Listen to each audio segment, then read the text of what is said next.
One or James? Okay, I've got it recording, so y'all take over. Thank you, Linda. Welcome to the November 12, 2020 BAR Large Virtual Meeting. My name is James Metters. The other board members present this afternoon are Ms. Luda Subcheck, Mr. Leon Scott, and Ms. Kara Wheeler. City staff present, Mr. Lawrence Courtney and Ms. Linda Bennett. The order of the meeting will be as follows. Introduction, overview of the project by city staff to the board and for the public. The application presentation, which will be 10 minutes or as determined by the chair, and any questions of the applicant by the board or staff. Any and all presenters should clearly state your name for the record. Persons affiliated with the project, owners, developers, designers, consultants, etc., should speak during this portion rather than public comment. Public comment, 10-minute time limit or equivalent to applicant presentation, or as determined by the chair. An applicant does not respond to comments made during this public comment period. Please also clearly state your name for the record. Then city staff comments and recommendations.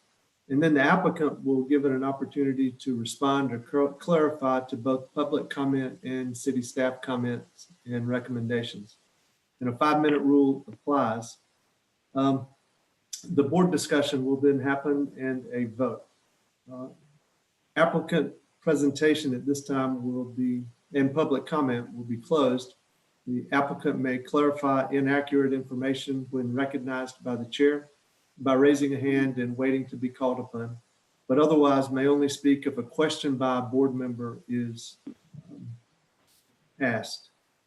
No items have been withdrawn or deferred. However, I believe this is right, item 6 and 7 have been switched as Ms. Wheeler will be recusing herself on the last item. Please turn off all cell phones and other devices. Finally, please limit your comments to architecture only. Comments related to zoning such as parking, traffic, lot coverage, or livability concerns are not the purview of this board and cannot be voiced here.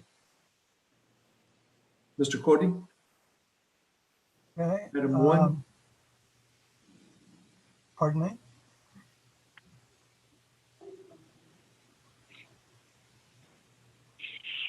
This is the. Well, you know, Lawrence, I'll go over this. I guess for the most part, if you're here and on this call, then you already know this. But to participate in the virtual board meeting, please refer to the following instructions, which you have if you're on it.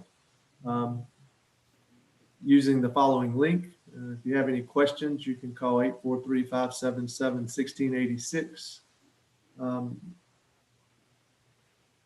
Okay. Okay. Staff will control the PowerPoint presentation that includes everything submitted by the applicant by the deadline in accordance with the submittal requirements. Applicants simply need to ask staff to advance to the next slide during your presentation. Applicants, staff, and board members are required to give their name whenever speaking. Video and microphone has been disabled for all attendees. Attendees, not including board members or staff, will only be given the capability to speak when they are called on during the public comment period. Chat and the Q&A functions have been disabled for everyone. Public comment, the applicants, all team members, and the public have been required to register, indicate the project they wish to comment on, and submit any documents in advance of the meeting. Just as in-person meeting, all applications heard today are part of a public meeting format. If you have registered and will speak during the public comment portion of the meeting, you will need to state your name and address for the record. Those members of the public that have registered will be called in order by project. Members of the public that speak are encouraged to remain in the meeting for the completion of the item they have commented on. Staff will call on the registered members of the public to speak for each project. Unregistered members of the public who raise their hand will not be called on.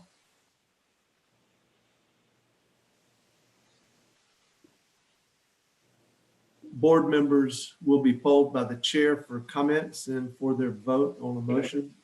Each member, when voting, should respond yay, in favor, or nay, not in favor. The chairman will reread the motion verbatim, and the board member making the motion should correct the chairman if he has not reread the motion accurately. If a board member needs to recuse, he will be temporarily removed from the meeting and placed back in the meeting at the start of the next agenda item. If the board needs to go into executive session, they will call into a separate conference line, and all video and audio on Zoom will be temporarily turned off until they are ready to return to the regular meeting. Staff will issue meeting results, including staff comments and board motion to the applicant following the meeting. Results will also be posted on the city website. These proceedings are being recorded. And thank you very much, Mr. Meadows. Agenda item 1 is 363 King Street. They are requesting approval of demolition of 2 rear structures behind existing historic facades. This is a category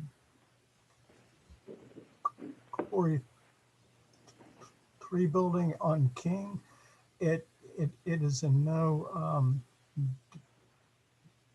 discerning neighborhood. It is circa 1981. It's in the 3-6 Height District in the Old and Historic District. Some context photos are, this is the subject site, King Street here, St. Philip here. Site goes from King to about mid-block. It's this building right here, very familiar. And with that, we will turn things over to Mr. Ramos for his presentation. Great. Can you all hear me okay? Yes. Great. My name is Steve Ramos. I'm an architect with LS3P, and I'm here on behalf of the owner of the property, my client, Mr. Sam Beznos of BezTech. There's actually this project or this presentation and then 2 more, and that there are 3 contiguous properties, 363 King, 367, and 369. They're all under the same ownership. And so I'll probably talk a little bit about each one in this presentation just because they're adjacent, which should make the other ones go pretty quickly. As Lawrence pointed out, the facade that you see there, the red terracotta brick facade, that was built in 1891. It was a hardware store at that time. And that structure was 2 stories, and it went the entire length of the site all the way back. And it was it is still a very handsome facade. In 1981, so 90 years after the original building was constructed, probably what I would call an unfortunate 3-story student housing complex was built behind this facade. So in 1981, a majority of that historic building was demolished, and only the facade, a portion of the roof, and some of the side masonry walls remain. And we are proposing to keep those historic elements, but we would like to remove the 1981 construction. It has basically become obsolete, and it's ready to be replaced. You can see on this aerial photograph, there's a red dashed line. That dashed line really kind of differentiates between old and new. The old is in the front along King Street, and the new is in the back. And so it's the newer structures that we are proposing to remove. Next slide, please. This is just a different angle. The building we're talking about now is 363, and it's on the right side. And if you see in the top corner where his cursor is, that's the extent of the historic roof. And so we're going to keep that. And then everything beyond that historic roof, we'd like to remove. Next slide, please. And so this is a zoomed in version of the Google Earth image again. And so with red dashed lines, we are indicating the division between historic and non-historic. And again, effectively, we would like to keep the historic and remove the non-historic. If you could, yeah, next slide, please. Because there are so many parts and pieces to this complex, we lettered all of the buildings to kind of keep track of them. And we created a building key that's on the right side of your page, where we've identified whether or not we are proposing demolition or whether or not we are proposing to keep it. And we also were able to date the buildings. So that little chart tells you approximately the age of each structure. And so again, for 363 King Street, the structures we are proposing demolition would be G, which is a 3-story student housing complex that was built in 1981, J, which is a 2-story complex also built in 1981, and then building I, which is a standalone structure. That is also part of 363 King, also built in 1981, which we would like to demolish. Next slide. This is the same image, but we've overlaid the current survey just for reference. Next slide. And then just to make it clear for you all to see, the buildings highlighted in white, those are the historic buildings that we are prepared to not just keep, but to rehabilitate. Next slide. And so for those that were out on site on Tuesday, I think you were probably surprised by the construct of this building. So you can see that red star that I put on the facade. If you step into the building, that's the same window.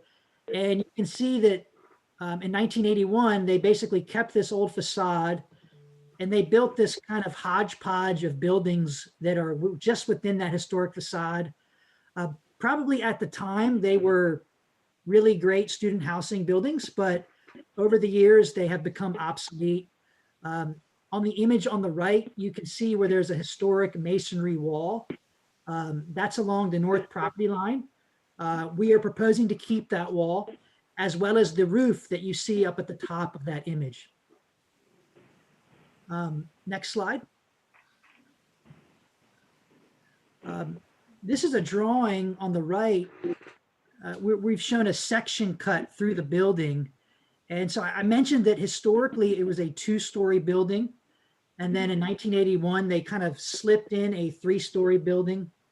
And so, you know, everything that we've highlighted in red in that section drawing, those are the historic elements that we are prepared to keep.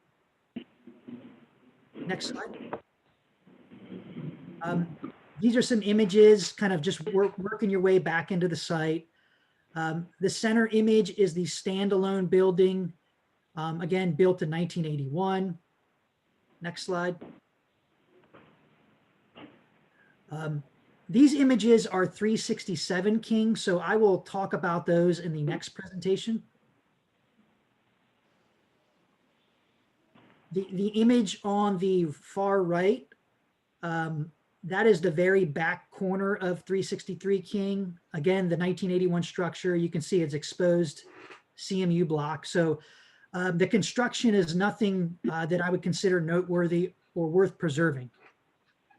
Next slide. We can skip, we'll talk about this when we talk about 369 King.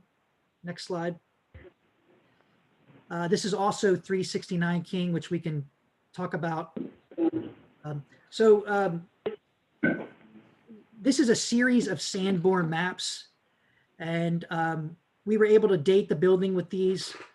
We also have a newspaper article from 1981, and that's how we know that's when this housing complex was built. And so you can see in the 1884 Sanborn map, the building that's there now did not exist. But if you go to the next Sanborn map, you'll see in 1902, that is when the historic building was constructed. Again, it was a 2-story building and went the full length of the site. And you can skip ahead. Yeah, you can see it there. And it was still there in 1951. And it was also, that building was still there in 1973. I'm sorry, 1955. And then the next map is 1973. Again, it was still, I'm sorry, 1967. We were very thorough in the Sanborn maps. So the next one is 1973. There you go. So again, that building still existed in 1973. The previous historic building, that is. Next slide. And so this was actually a lot of this input was provided by Historic Charleston years ago. They have a easement on this building, so they had a lot of information. But you can see that newspaper article from 1981. That's when they kind of gutted the building and tore off the back and built this newer student housing structure. And again, it was probably a fine building at the time. I think it's really unfortunate the way they demolished most of this building. But we are proposing to remove those non-historic pieces. They are not visible from the public right-of-way by any means. The quality of the construction is really not great. And so, you know, they don't really contribute to the historic fabric of Charleston. And so for those reasons, we kindly ask for your approval of the demolition of the non-historic buildings at 363 King Street. Thank you, Mr. Ramos. Sure. Public comment?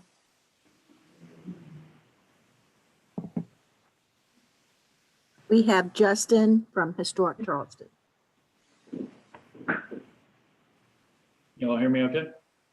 Yes. Yes, Justin. This is Justin Schwebler from the Historic Charleston Foundation. The foundation has an easement, as Stephen had mentioned, on the front facade of 363 King Street. We've already reviewed the proposed demolition plans of the non-historic portions of the building with the applicant and have granted approval based on the terms of that easement. HCF has no objection to this request. Thank you. Thanks, Justin. Any other public comment? None. Staff comments, recommendations? Any applicant clarification? No, just one thing I should say is that Steve, hold on, just a minute. Yep. This is staff comments and recommendations.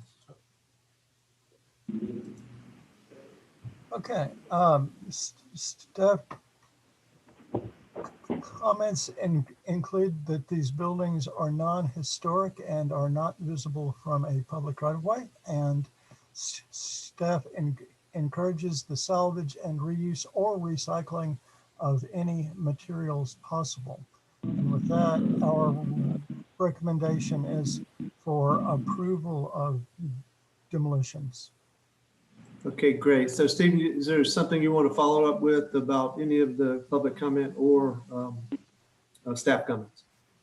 yeah, just the comment about reusing and recycling, we're all about that, and I just wanted to clarify that the plan is to rehabilitate the historic structures, and so step one is getting getting the junk out of the way.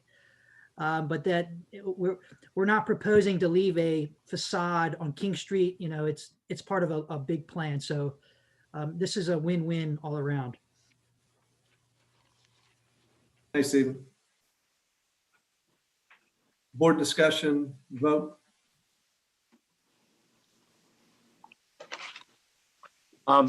This is Leon Scott. I just want to say, Steve, I really appreciate your commitment to retaining and preserving, and you say rehabilitate that building. It's a beautiful place, and the old work on it is absolutely stunning. So really, that's very impressive. You guys are doing everything you can to, as you say, rehabilitate that. So those are my comments. I'm very comfortable with what the staff has recommended.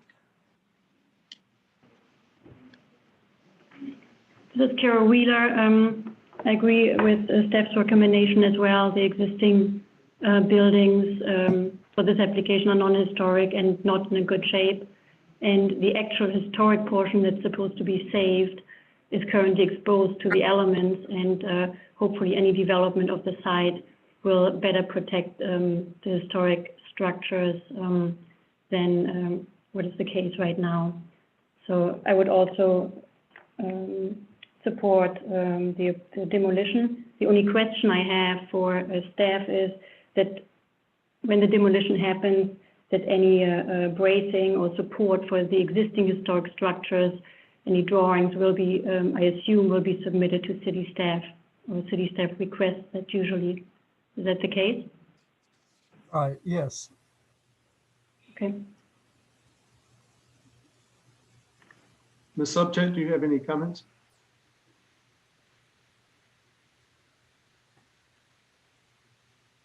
Is there a motion? I'll make a motion for approval of the demolition with staff comments. This is Carol Wheeler. Carol has made a motion for approval with staff comments. Is there a second? This is Leon Scott. I will second. Leon has seconded that motion. I'm going to poll each member for your vote. Ms. Subject, how do you vote? Okay. Let's stand by here just a minute. I think Luda is having some technical difficulties.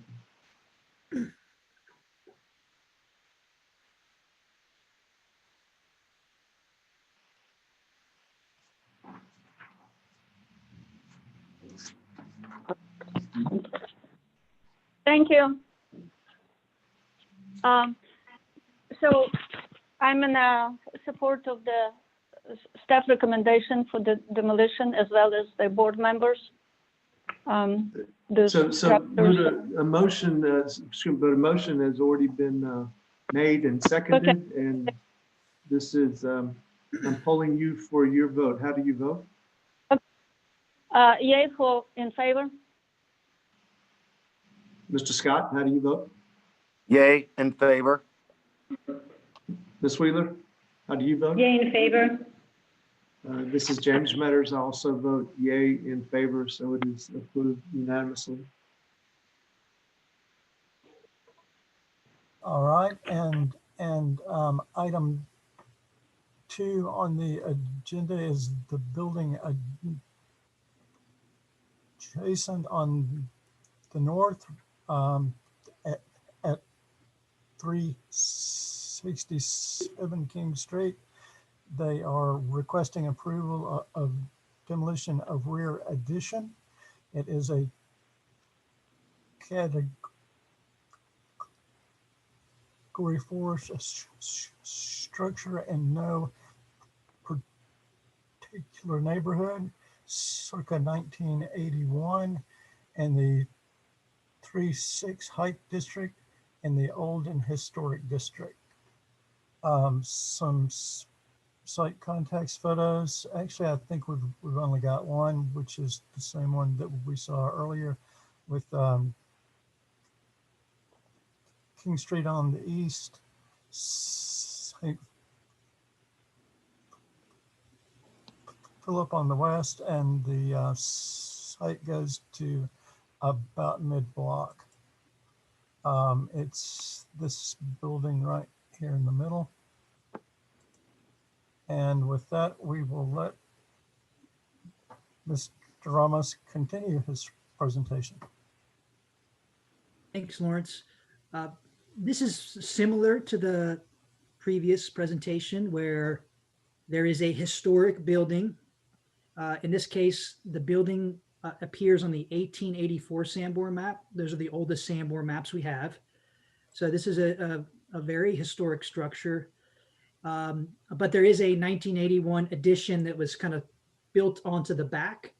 And so we are proposing to kind of take off that 1981 addition and keep everything that is historic. There you can see it there. Probably one of the best drawings. If you go ahead to the next one after this. Yeah, so you can see there's a hipped roof, which is historic. Not that one. So move your cursor down. Yeah, that's it there. Yep. So yeah, that's 367. And then there's a flat roof. That's the 1981 piece.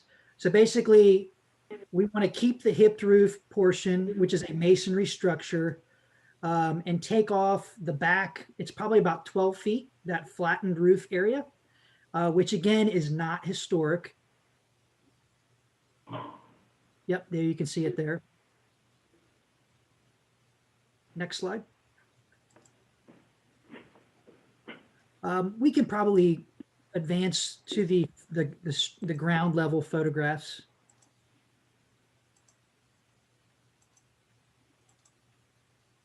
Yeah, next, right here. Okay, perfect. So this is a little, actually, if you could go back. Perfect. Now move ahead one more, sorry. Perfect. Okay. The image on the right. So the image on the right, that is the back addition that we would like to remove. And if you see where there's a red dashed line on the right, that's where the old and new junction occurs. And so again, that's the piece we would like to pull off. That the old masonry wall is still there because we can tell it's inside the apartment. So we basically want to pull off that addition, which will expose the old historic wall. It will likely need some rehab once we expose it, but we will be removing the newer addition and then rehabilitating that old building. So that's really the extent of this one. We can, if you want to go through the Sanborn maps, we can see the history of it. So back in 1884, where you see the letter C, you can see that the hipped roof that's on today's Google Earth image aligns with the outline that you see there in 1884. So we can see that historic building was there. But you can see that there was an addition that used to be there that no longer exists. Next slide. So again, by overlaying these images, we can see that, for example, there was a 2-story addition that you see where his cursor is. And unfortunately, that 2-story addition is no longer there. Same thing, 1951, where you see dry cleaning, that building no longer there.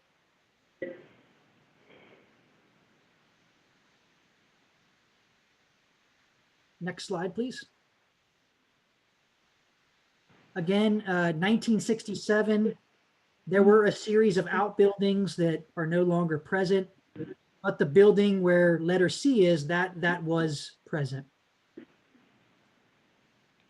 1973 again. So the 1973 Sanborn map is always a telling map, because if the building doesn't show up on that map, then it's less than 50 years old. And it exists today, then we know it's less than 50 years old. So That addition does not show up on this map. Next. Next. And so for the same reasons, this addition is not, it's not visible at all from the public right of way. In this case, it's not historic. It was built in 1981. And I would say it's of mid quality.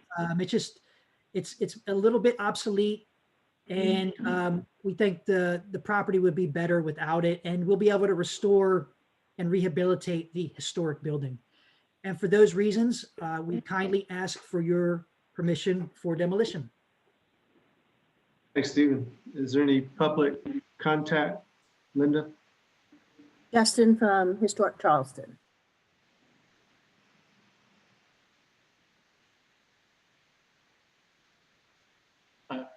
My only comment was regarding 363, so you can proceed through the next two. Thank you.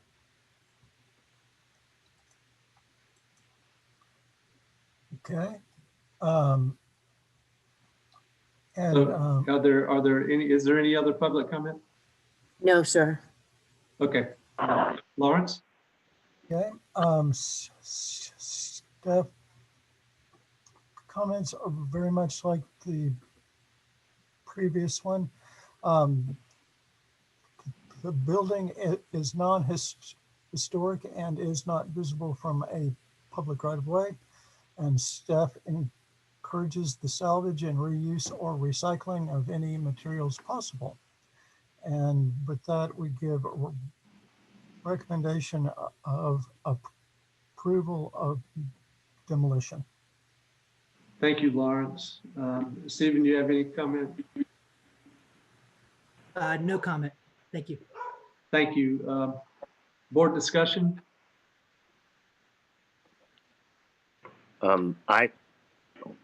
This is Leon Scott. I'd just like to make a motion for approval of demolition.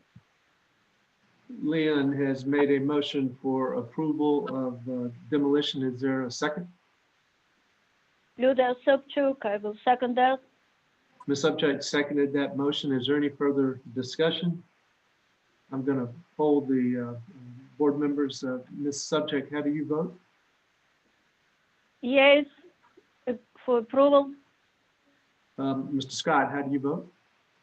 Yay, in favor. Ms. Wheeler, how do you vote? Yay, in favor. And this is James Metters. I vote yay in favor, so the motion carries.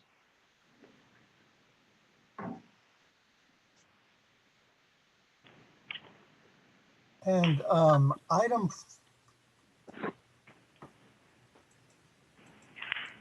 4 on the agenda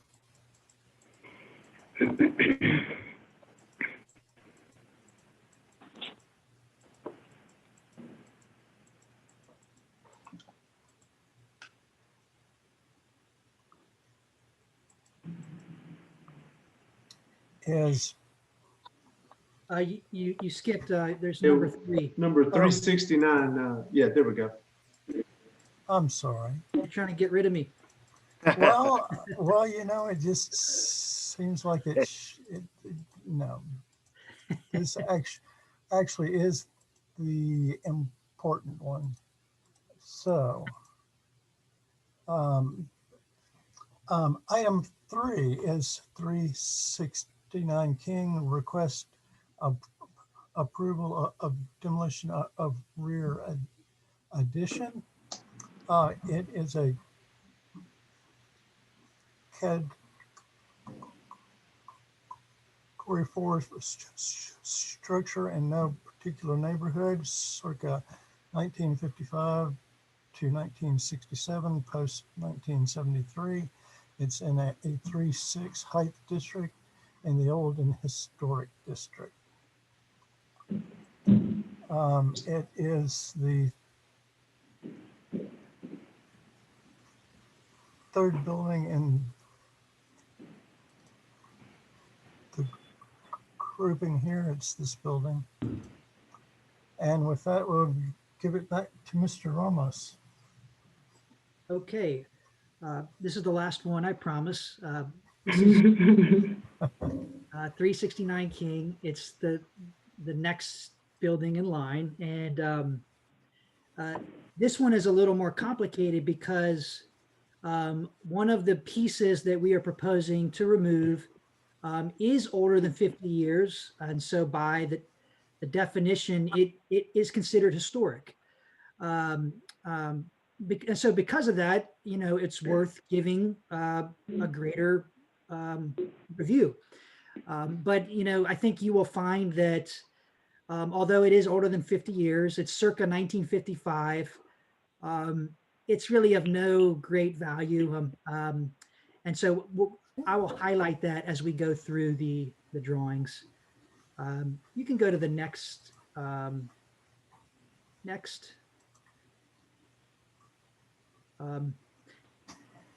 So 369 King, the oldest piece is that red hipped roof that you see there. That's terracotta tile. That one also shows up on the 1884 Sanborn map. So we know that it's a very historic building. And then when you go to the left of that dashed line, there are a series of additions that occurred post 1884, where Lawrence's cursor is now, is that white roof that you see. That is a one-story cinder block building. It was a warehouse addition that shows up on the 1955 Sanborn map. So that is the piece that, again, by the definition of 50 years, is historic. And then there is a gray roof that's like a square to the right.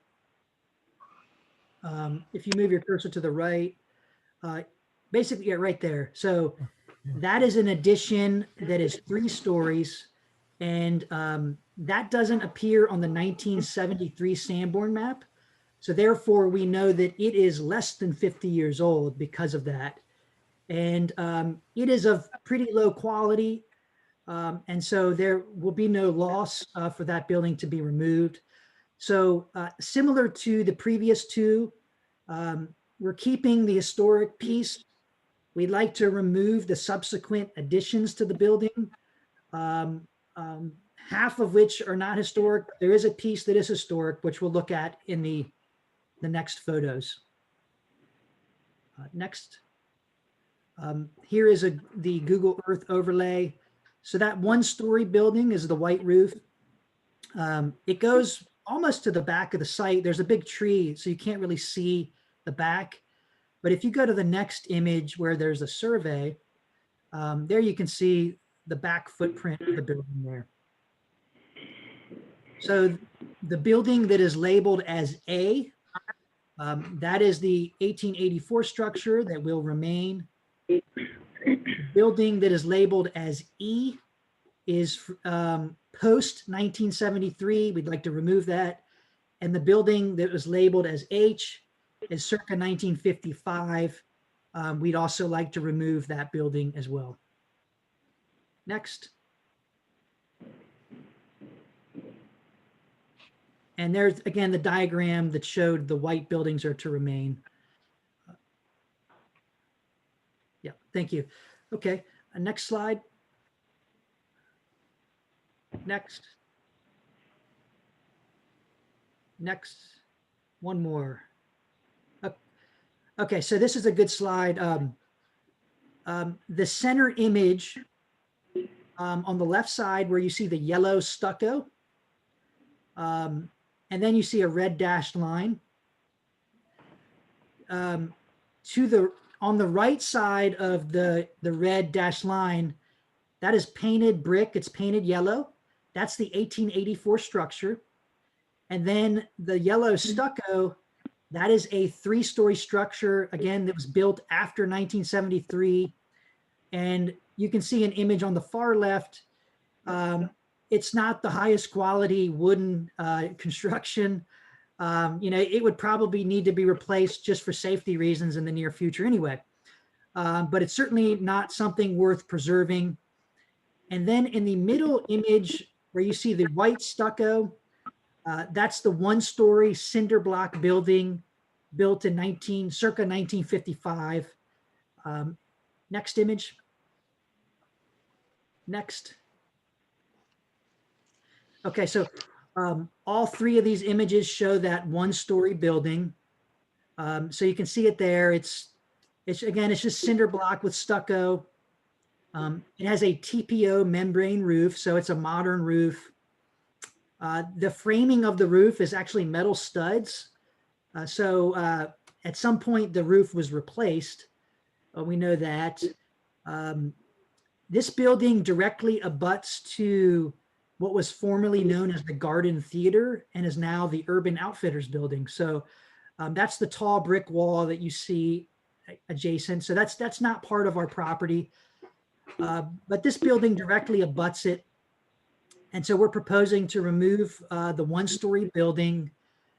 I think you will agree it's, again, although it's older than 50 years, it's not something that I would say contributes to Charleston's historic fabric. And again, it is not at all visible from the public right-of-way. And so for those reasons, we kindly ask for your approval for demolition. Oh, I forgot to mention, there was an image that you just saw, that's inside the one-story building. Sometimes we find some really nice wooden roof rafters that are worth preserving. But in this case, at some point, they replaced that roof and it's just metal studs on cinder block walls. So nothing that I would say is worth preserving. Thanks, Stephen. Is there any public comment, Linda? I don't believe so. Lawrence?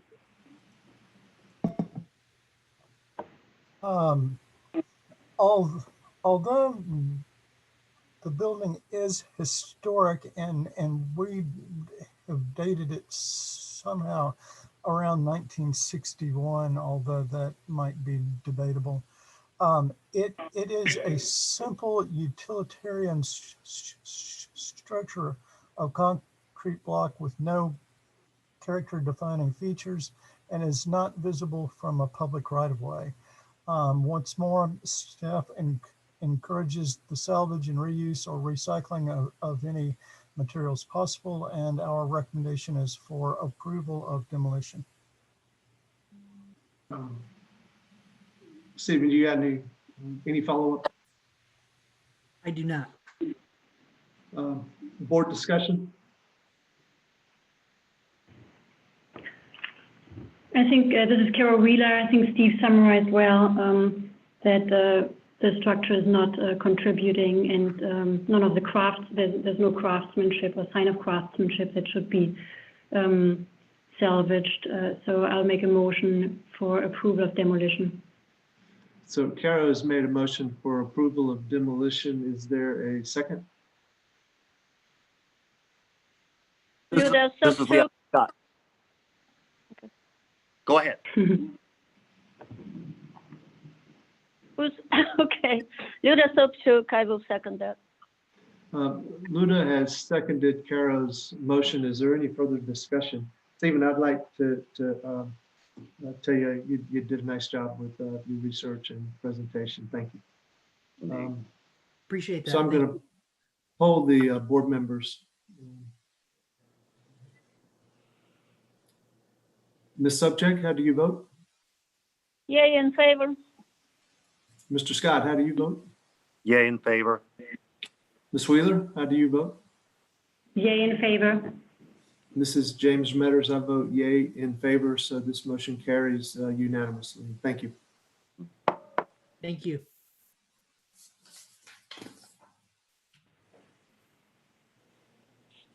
And now on to item 4. Sorry for jumping the gun a little bit there earlier. This is 270 King, which is also addressed. Actually, the address of this project will be 771 Wentworth Street. They are requesting approval of a mock-up of the new window in an existing opening. Also, we are looking at the mock-up of the enclosure for the HVAC on the roof. It is a Category 2 structure in no particular neighborhoods, circa 1871, 72, in the 3-story height district in the old and historic district. This is an aerial context view with Wentworth on the north and King Street on the west. The front elevation, the elevation from right in the middle of Wentworth and King, looking south. The facade is right here on your left, looking north. And with that, we will turn it over to Mr. Herdorfer for his presentation. Good evening. So this has been in front of the board before for approval, obviously, and this is, as Lawrence mentioned, the mock-up for the window and the HVAC screen. Next slide, Lawrence. So just existing context and historic photograph. Next slide. Some aerial pictures, again, of the existing structure. King Street runs, left to right on the page. Next slide. Looking at the south side of the building, you can also see the existing HVAC platform. Exactly. Next slide. Again, kind of looking from at the southeast. Next slide. The north facade from above. Next slide.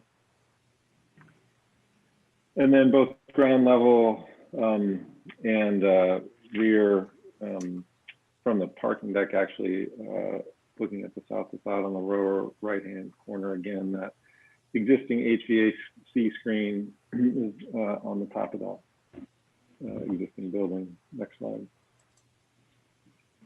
So one of the best historic photographs that we've come across in our research, showing the windows, the original historic windows. Next slide.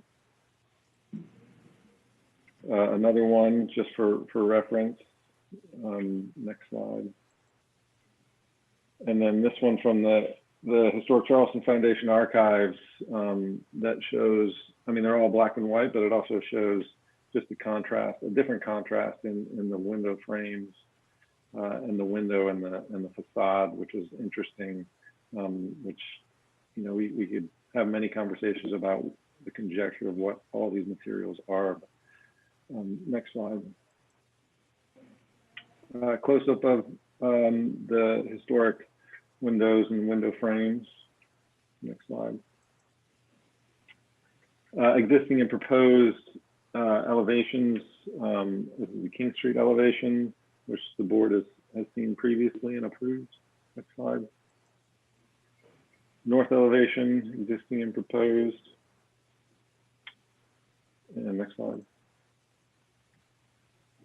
East elevation. Next slide. And the south elevation, existing and proposed. And you'll notice on the top of the building, there's the existing HVAC screen and the proposed HVAC screen. And we're not looking to increase the location of the screen any further closer to King Street. Obviously, we need to put equipment up there and make it slightly larger, which we're growing to the east. Exactly, that side. Next slide. Wall section through the second floor window. Next slide. And then wall section, proposed wall section of the window and GFRC surround through the third floor roof. Next slide. Window details showing just the size and scale of the second floor windows on the left and the third floor windows on the right. Next slide. And then the kind of details of how this is being attached to the existing masonry wall with both the interior trim, the framing of the structural members sandwiched between the windows, which are kind of in, and then the GFRC, which sits outboard of that, which is where exactly the mouse is currently. Next slide. And then just the drawing showing the detail and the kind of the profiles for all the molded GFRC pieces that were made for this mock-up. Next slide. So here we have the mock-up in place on the second floor window. And we might come back to these. I just want to walk you through what is there. So obviously this is took a lot of effort to get all of these pieces and parts coordinated. But this is from street level, both on directly across the street and then across King Street, looking at this window. Next slide. Again, from street level, looking a little bit closer at the GFRC surround, which is dark gray in the picture, and then the window behind, which is kind of a dark bluish gray, similar in color. Next slide. And again, from street level, looking straight up, and then a slightly different angle. Next slide. So this is up a little bit closer on a lift floating in air at some of the details and connections that were put in place. I do want to note that the sill height of the windows and the cast sill that you see was dictated by the existing masonry on the inside. And where that existing masonry stopped, it was built up, so we lowered it back down to where we believe the existing sill was, and then that dictated the size of the openings and where the sill came out and then dropped down. The way this is constructed is actually in pieces. The GFRC is segmented because it's not light, as you can imagine. So the breakpoints are at very specific places so that they are hidden and concealed when they are all put together and connected. Next slide. And then here we have the historic photograph on the left and the proposed window and GFRC surround on the right, showing the size and scale. And again, this was an attempt with many conversations with both historic preservation groups and city staff and consultants over many years to try and get this as close to accurate as possible with current methods and methodologies. I believe that's it.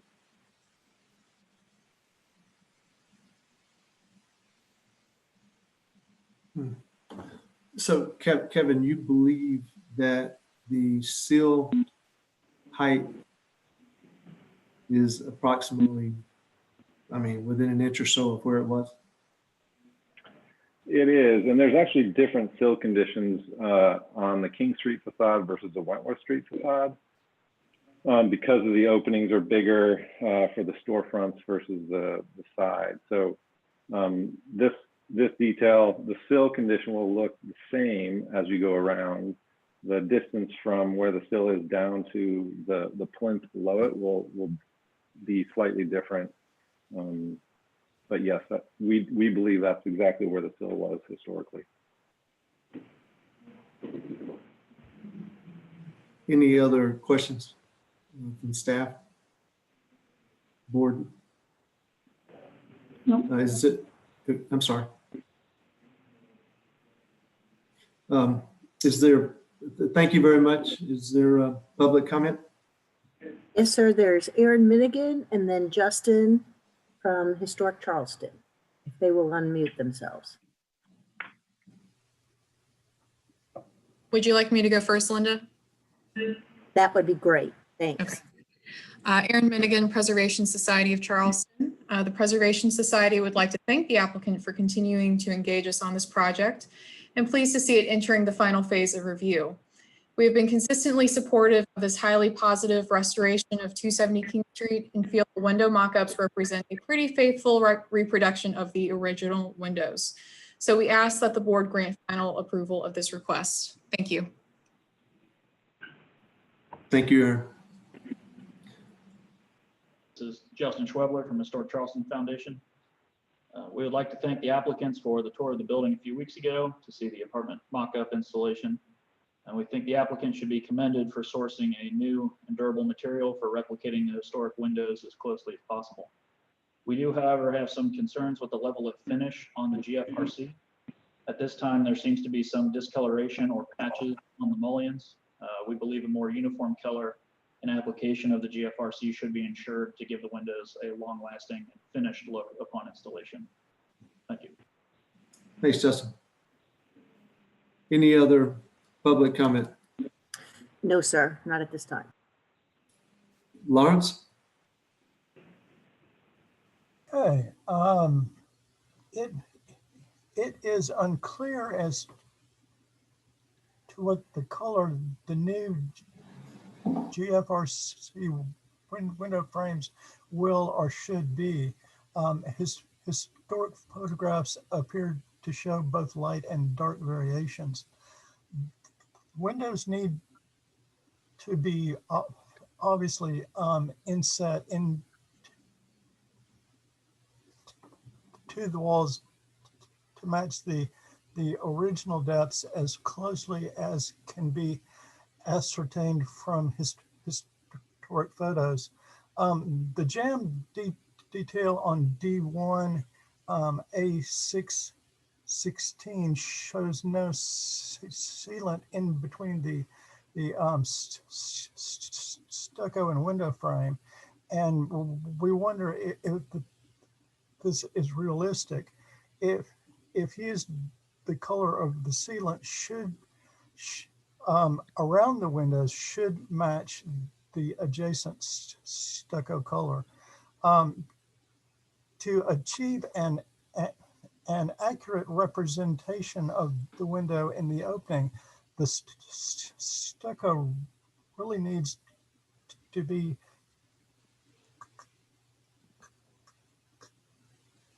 completed to wrap in at the jambs and window perimeter. It is unclear from the details as to how this extra thickness will affect the edges of the windows. As a discussion with applicant indicated that the intent is for the stucco to be returned to the edge of the GFRC frame, covering up the sealant. It appears also that the HVAC units will be visible from King Street and will need to have screening reviewed by the board or staff. Staff has no issues with the use of GFRC and the representation of the window itself. It simply needs to be shown in a completely finished opening. And with that, our recommendation is deferral of the window mock-up with staff and board comments. Thank you, Lawrence. Kevin, would you like to respond to either the staff comments or public comments? Yeah, just briefly. Do you mind going back to the images with the details? Yeah, the next one. No, go down. Sorry, other direction. There you go, right there. Well, firstly, Justin, we agree with HCF's comment about the discoloration. There was a significant time lapse between when the GFRC was cast and then when it was installed. And there was some, part of this process is filling in some of the joints where they connect. And so the coloration will be continuous and that will be seamless. Obviously, that's part of this process, but we definitely want to make sure we get that right. In terms of the detailing with the stucco, the restuccoing the facade was never part of the charge or the ask from the board or staff in terms of the window and GFRC mock-up for this project. Part of how this is designed is the actual waterproof membrane is on the essentially between the GFRC frame and the window. There's padding and structural components in line with the window frame, and that's where the waterproof membrane is. The GFRC sits outboard of that, so there will be no flashing or no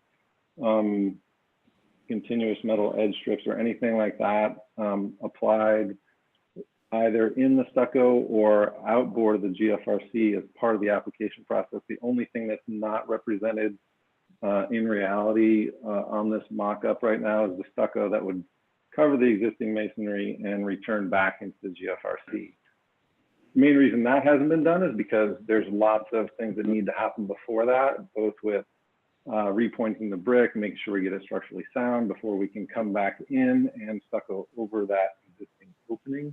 Again, that was never part of what our expectation was for what we needed to do. What you see here is essentially a GFRC frame that's got a caulk joint behind it to connect it or have it fill in the gap between the existing masonry and the GFRC.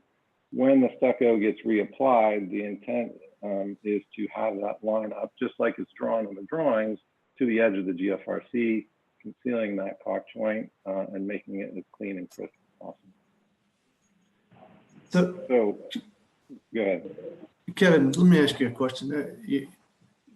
I'm looking at the brick where it moves towards the elements of the new window system, and the bricks have been cut. Were those cuts the original cuts to the brick, or have those been done to, as you place these different elements in place? Where you see the yellow on the pictures? No, I'm just looking at where, let's say the left hand, the upper left hand, where it goes up. The brick is, was that modified during the original window installation, or has that been modified for this to be installed?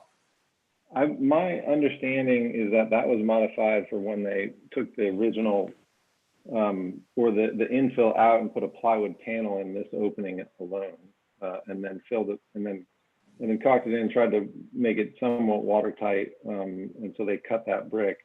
We've gone in and taken some of the mortar out just so we can get a good anchor embedment where we cleared out the stucco as well. So let me ask this a different way. Let's go to the upper right picture. And it appears that the brick has been modified to fit the profile of that element. Is that right or not? No, that's not right. None of the brick has been cut back. The stucco has been taken off, and then so you see the different width of that black caulk joint between the GFRC and the brick, and that width varies because the masonry is not straight. I got you. So that brick continues on right behind that black caulk. Yeah, it goes straight back. I got you. Okay. I thought that was actually a void. I couldn't see that. Okay. No, so the GFRC pieces have embed bolts in place, and so we have to drill into the masonry, epoxy that bolt in, and attach it in place until it holds, and then we caulk that joint. Okay. I have another question. If you go to the first floor on the north elevation and you go over to the door that goes in on the first floor, at least when I looked at it, it appears that that is from the original construction.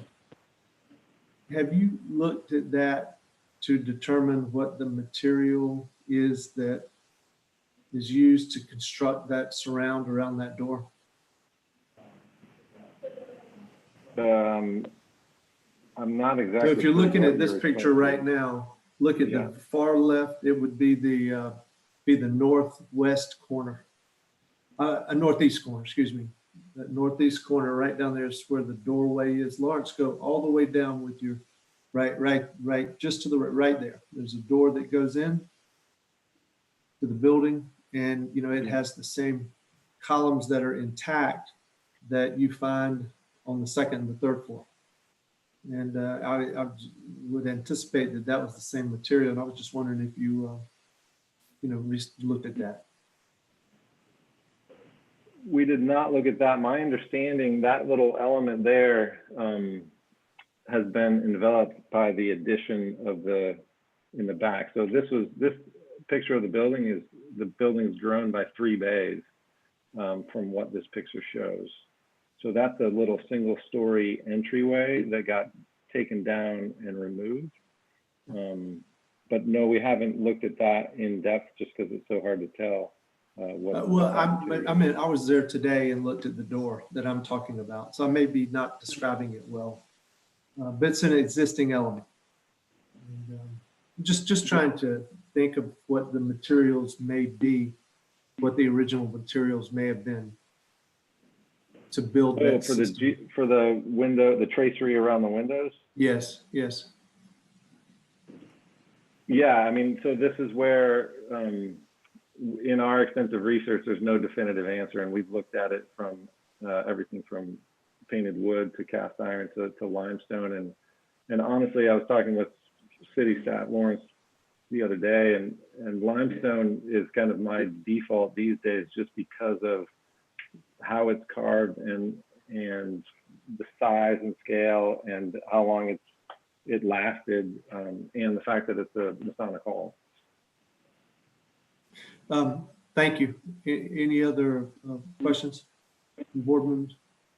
Is there discussion among the board? Carol Wheeler here, just one question. What's the thickness of the stucco you're applying? Is it a 1-inch stucco coat that you will apply to? Yeah, we're going to match existing stucco, and then if we have to, add some in order to get a smooth, even plane to where we want it, it might be even thicker than that. Okay, thank you. So this is Luda. So Kevin, so this application is only about the window construction and not installation? Is that what you're trying to achieve? Lawrence, correct me if I'm wrong, but this is a mock-up for the window and the window surround tracery that it's in GFRC. That's what this submission is for. Okay, so including GFRC as a surrounding the window, but not installation into the opening because of it's not finished. We were just trying to determine what are you after, and if there's another step for us to look at it when you finally install that assembly, and how stucco will work out there, how sill will be finished, and things like that. That's kind of question for me. Yeah, so the only thing that hasn't been completed to make this opening finished, building wide is the stucco, and there's minor stucco repair throughout the entire facade of the building. But this window opening is complete, and then now we need to go back and hopefully it gets approved with the stucco and cover the brick with stucco and return it back to the GFRC. Are there other board comments or discussion? This is Carol Wheeler.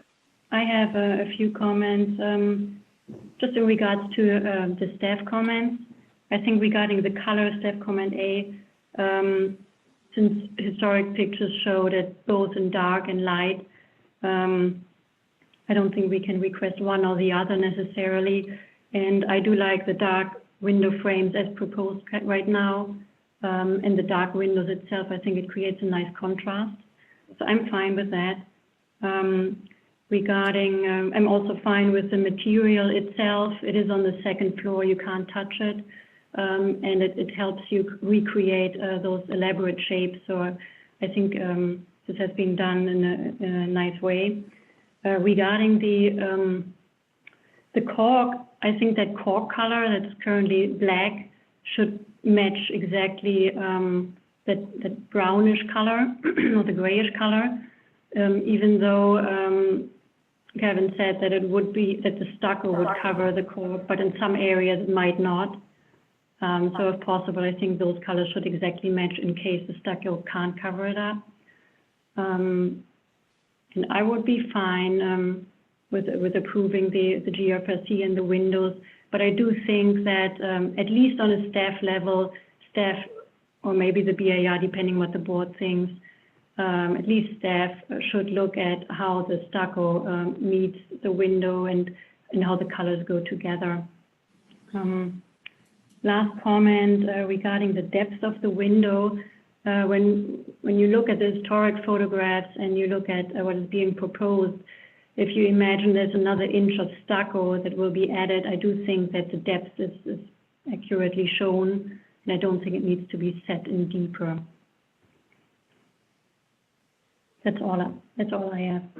Thank you, Carol. This is Leon Scott. Just a very brief comment.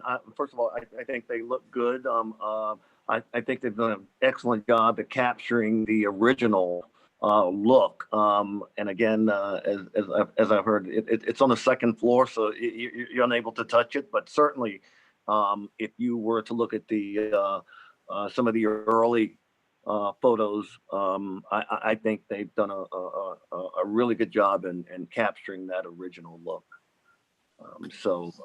Again, that was my comment. Thanks, Leon. I think that it's very important if the board is charged with looking at mock-ups to have a completed mock-up to look at. And I agree with many of the comments.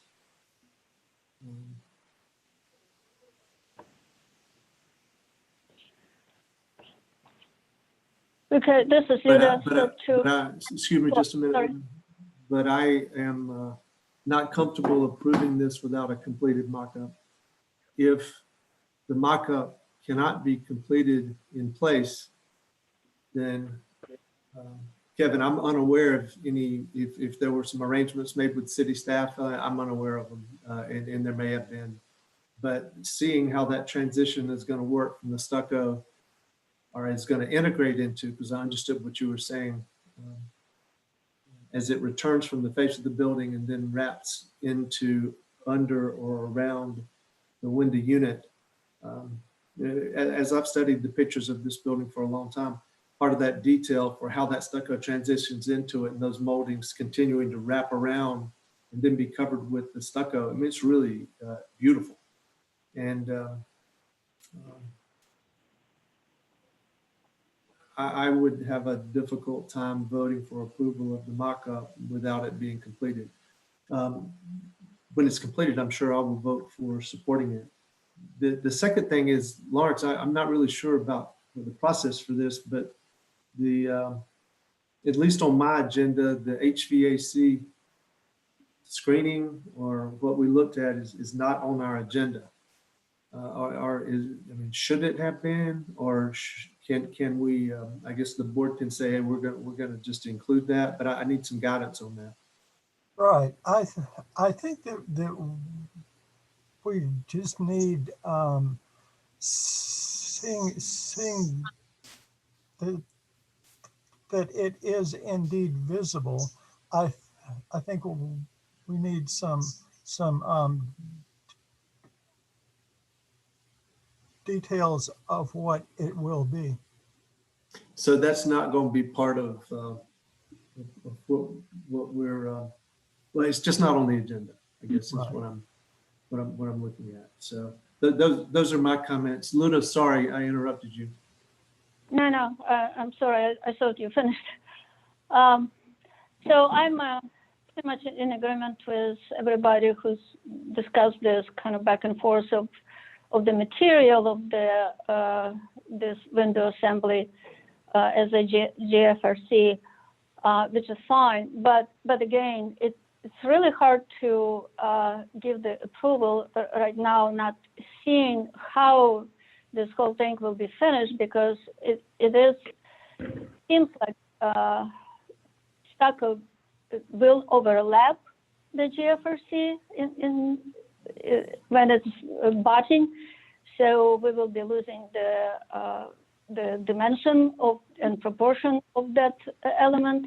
So until we see it, to me, I think we cannot approve this application. I cannot vote for approval of this application. Are there any other board discussions? This is Carol Wheeler again. I think if there is a motion out there to defer the mock-up, I think it should at least maybe include that the material itself is, or that there should be some level of, that the applicant can be comfortable moving forward with the GFRC without necessarily approving it. And after the discussion that I heard now, I agree that if you actually add an inch of stucco on the jamb side, this might cover much more of the actual window frame that we would want maybe. So I guess I'll agree that we need to see the full mock-up before we can approve. So Carol, would you like to make a motion? Yes, I'll make let me see. I'll make a motion for, let's see.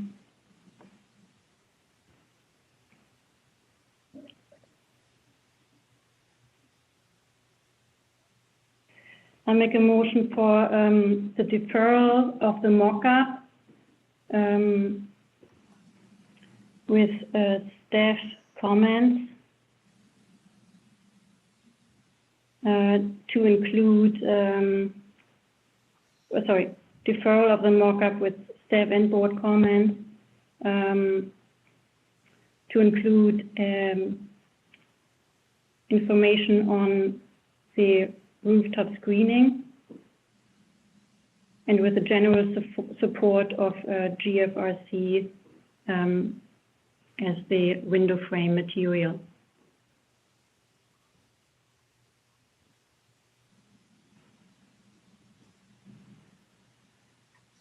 This is Luda Sobchuk. I second that.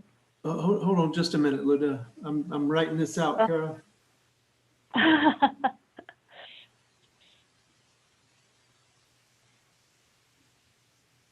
So, Carol, just let me make sure I'm getting this right. Deferral of the mock-up with staff and board comments to include rooftop screening and general support of the GRC for the window surround material. Yes, I think it also needs to include that section of that the stucco needs to be applied, and I'm just looking through the staff comments here that don't specifically require that, I think. So I think that might actually have to be added to the motion, sorry. Well, it's okay, and requiring stucco at intersection with the window unit. Yes, thank you. Is HVAC enclosure was mentioned? I don't remember. Yes, it was included that information should be provided for the rooftop screening. The deferral of the mock-up to include staff comments and board comments to include rooftop screening and general support of GRC material, and requiring stucco at intersection with the window unit to be installed.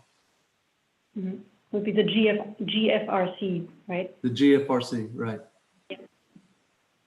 That's correct. Okay, so Kara has And that. which enclosure Has did that- we, I'm sorry, Luda, go ahead. did you mention HVAC enclosure or I keep missing Yes, it? yes, we did. Okay, Right, so we have a motion on the floor by Kara. Is there a second? I will second. Luda Subchuk. Luda Subject has seconded Kara's motion. Is there any further discussion? Ms. Subject, how do you vote? Yay in favor of deferral. Mr. Scott, how do you vote? Yay, in favor. Ms. Wheeler, how do you vote? Yay in favor. And this is James Metters. I vote yay in favor of the deferral. Thank you.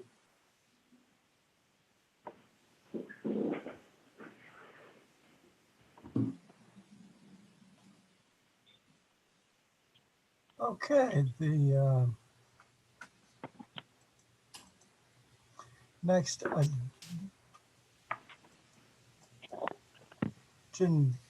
the item is 480 East Bay Street. The board has seen this twice already, and applicant is requesting final approval for the renovation of the east portion and a new plaza along the north portion. This is these buildings are not rated. They're in no defined neighborhood, circa 1944 through 1951 and post 1955. They are in a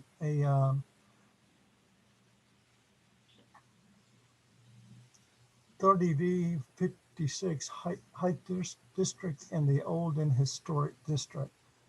Some context photos. This aerial shows the parcel in between Washington on the east and East Bay on the west.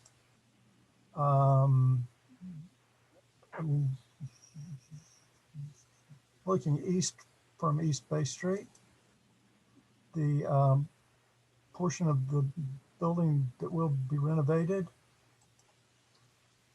and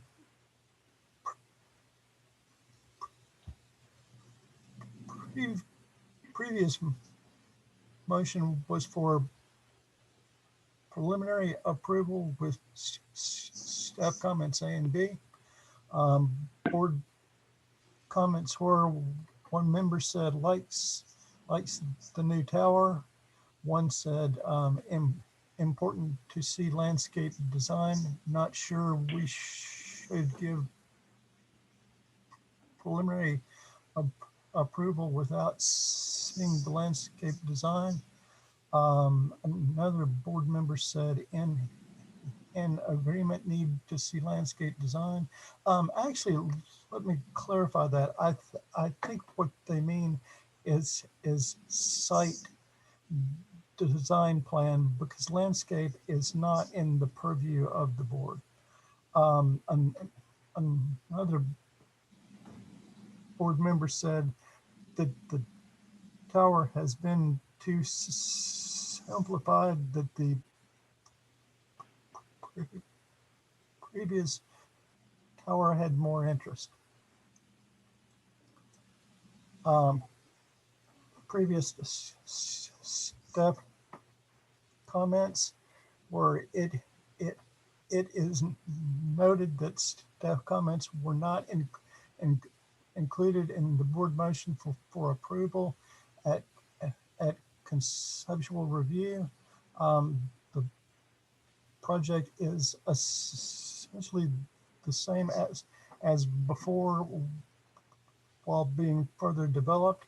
The tower feature has has become a more formalized obelisk shape, which appears to staff to be in contrast with the more whimsical nature of the plaza features, and staff recommends the initial asymmetrical form of the original tower design.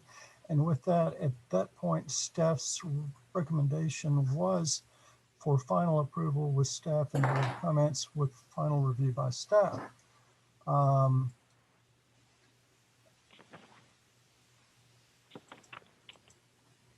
And with that, let's turn the presentation over to Mr. Schmidt. Thank you very much. Can you hear me? Yes. I hear you, Joe. Perfect. First off, I'd like to say I am very pleased to see that 270 King is being done by somebody. We've been in business for 36 years, and in that time, we've had 3 separate clients who took a serious look at it and for various reasons just walked away, and the building's been suffering ever since. So that's fantastic that they're there.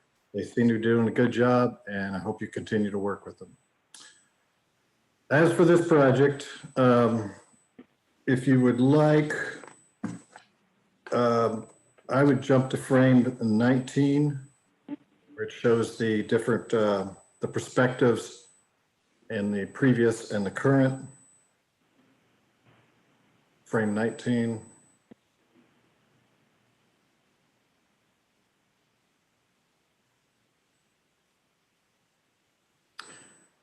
So the issues before had to do with, you can stay there, correct. The issue had to do with the landscape plan defined, which it's still a work in progress that we hope to work with the staff on. Part of the reason for that is they're looking to determine what the mix of the clientele are going to be for the project. There's still various openings in here, and that will actually help dictate how we deal with the landscape, whether they need more seating areas, more bench areas, depending on what their uses are. But the fundamentals are there as far as they're taking down the old crepe myrtles. They're coming in with 14 to 16 foot palm trees and some low ground covers. If you could go to the next slide for the architectural. You can see the difference between the previous tower and the current tower. You'll need to go back. There you go. That's fine. You can see the contrast difference between the previous and the current tower. We've adjusted it more like it was originally, more asymmetrical, more whimsical, I think is the term that we were searching for. You also can see the canopy colors that we've gone from, it was just a yellow green, it was just a placeholder. The building is a tan color now with sort of burnt orange pilasters. We're not talking about changing those colors, but the canopy sail colors are now a nice warm brown that blends in very well with that. If you'd like to jump to the next one.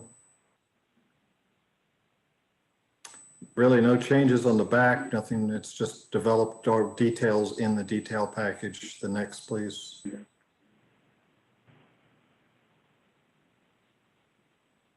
Same thing here, virtually no change. You can see the sails from Washington Street and how they'll come off differently. Again, that was just a placeholder.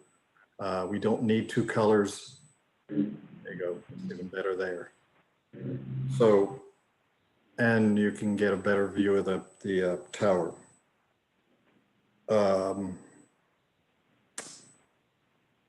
Since the tower was really the only other architectural discussion, if you want to jump to slide 44. I'm sorry, 45.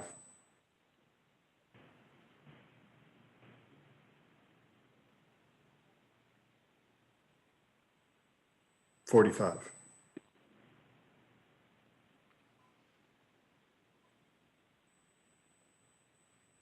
There you go.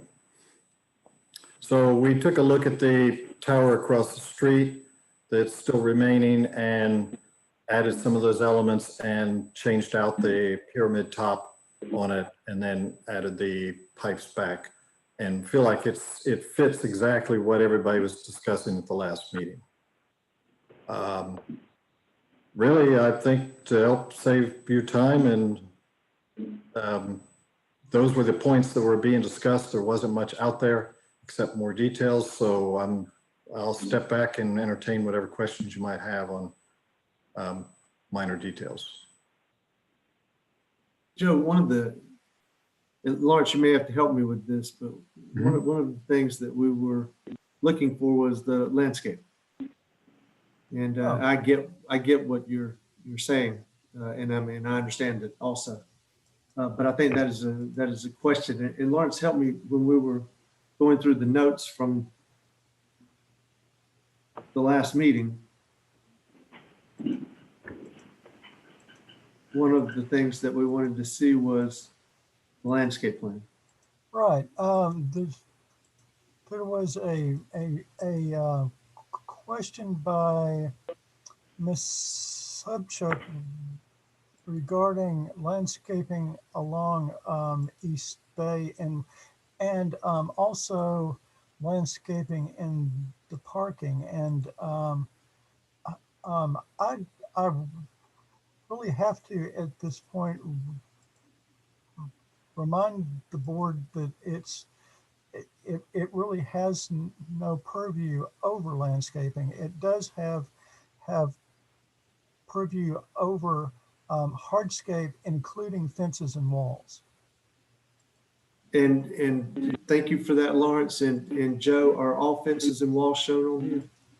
Yes, all that's there. And if I can add one more thing to that, typically on a site like this, you would expect to see more landscape islands between the parking. We're not affecting the rest of the parking, and that was a predeterminate idea for this project. Stay right there if you don't mind.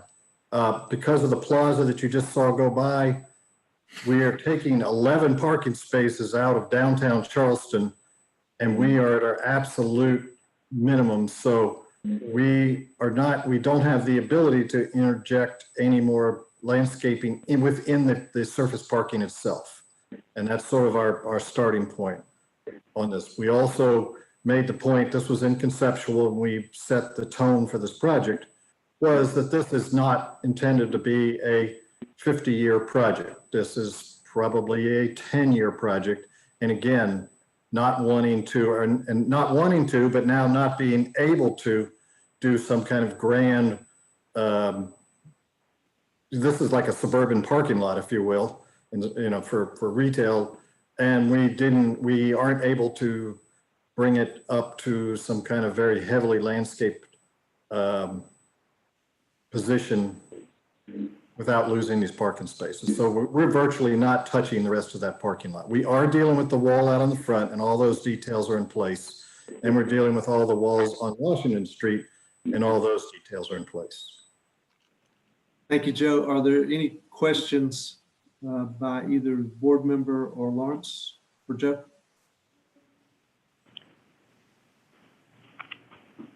Is there any public comment? No public comment.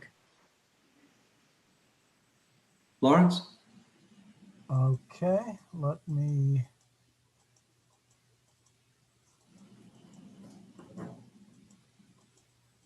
scroll through this real quick, as quickly as I can.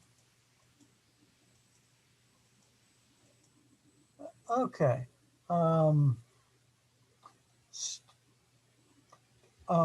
Our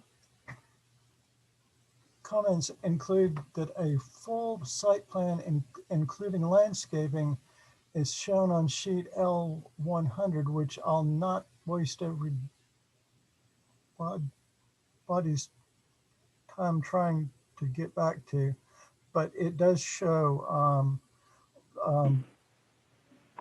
palmettos along East Bay as well as other landscaping. It looks good actually. The and staff notes again that landscaping is not within the purview of the board. Brick samples have been provided to staff, and I can show you I can show you those via video. I'm not quite sure how successful that will be. I think that we have not quite figured out how to present the board with samples. I think going forward, we would like applicant to furnish photos of those with their preliminary submittal. I do have the samples here and can show them if the board's interested in seeing them at this time. If you'd like, I can pretty much describe what they are. Again, it's Joe, hold just 1 second. Are there any questions from the staff? I mean, from the board concerning materials? No, not for me. Okay, Not thanks, for me. Joe. All right. Okay. Our only real concern and comment was to eliminate a wire cut brick that was being used for runners and replace it with one of the molded brick submitted but in an accent color. It's noted that the tower element has been changed back. That I think is a good thing. We also note that the color of the sails has been downplayed and like that as well. And staff sees no need for a mock-up on this project. With that, our recommendation is for final approval with staff and board comments and final review by staff. Thank you, Lawrence. Joe, do you have any comments you'd like to make? No, I'm fine. Okay. Board discussion.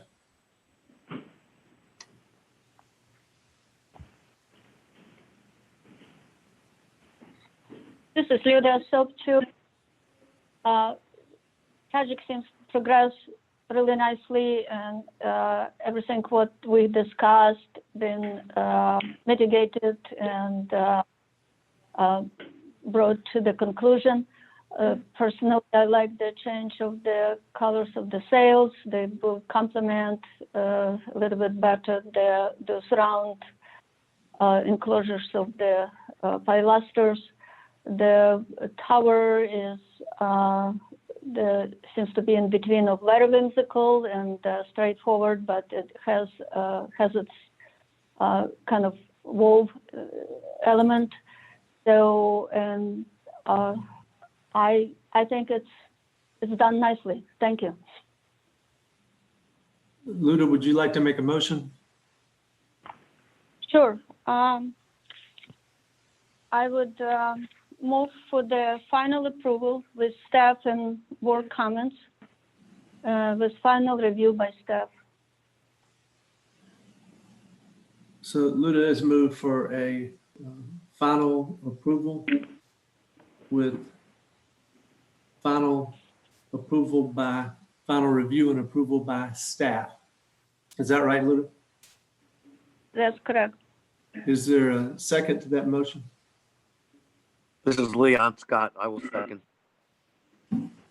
Leon has seconded Luda's motion. Is there any further discussion? No. Ms. Subject, how do you vote? Yay in favor? Mr. Scott, how do you vote? Yay in favor? Ms. Wheeler, how do you vote? Yay in favor. This is James Metters. I vote yay in favor, so it passes unanimously. Thank you, Joe. Thank you very much. Thank you.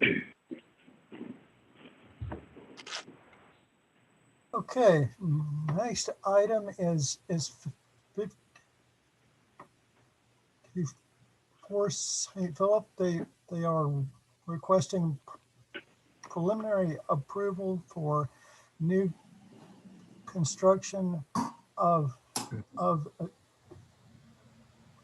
addition and renovation of the Simmons Center for the Arts.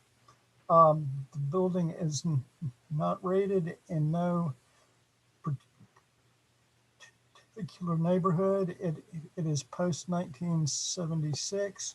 It is in a 4-6 height district in the old and historic district.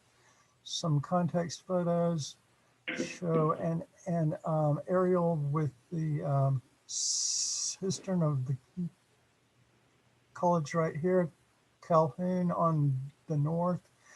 This building is not in the project, or this portion of the building is not included in project. The greenway is right through here. This is the existing sunken terrace portion. This is looking at the same thing, looking south. This is what's across the street. This is across the street as well, with the greenway being here. And previous motion was for conceptual approval with staff comments and board comments. And board comments included one board member said, in many ways, it's sculptural, colorful, and inviting. As for the green, which I think that's a transcription error. I think it should read, as for the screen, I think it will work really well, as it is a gesture to the curtain because of the theater. Nice contrast between same material but differently textured and colored. The screen could be glass or aluminum. I know that the board member said like the alternating angle of the windows on the first floor. An interesting feature. Courtyard is much better than it was. They liked the ends, gives a nice pop of color to a building that is mostly brick. And the member agreed with staff recommendations and said that they like the colors. The name of the school is on the canopy. One board member observed, which balances it out.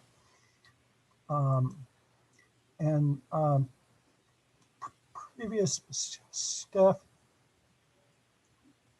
comments, staff included the demolition of the existing wings as incidental to the renovation addition of the Simmons Center, as we have done with many other projects.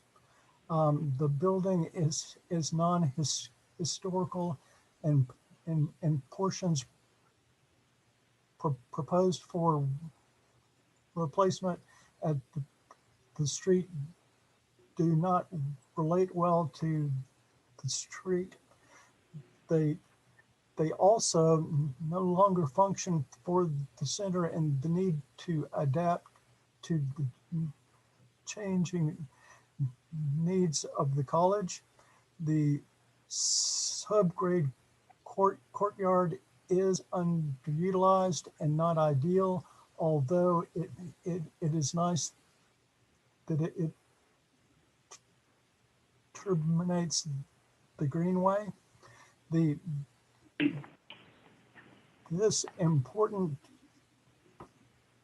termination of the greenway has been retained with the new entry on its axis. Generally, this is a sensitive approach to the design that works well with the existing building and refers to the original design. It will enliven the existing building, especially at the street for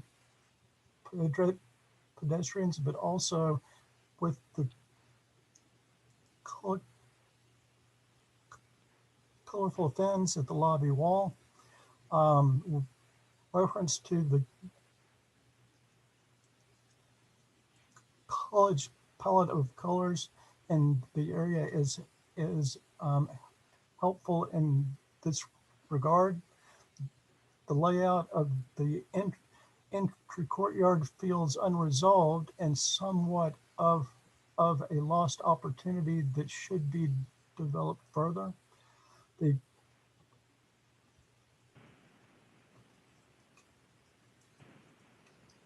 canopy design should be developed to be simple but interesting.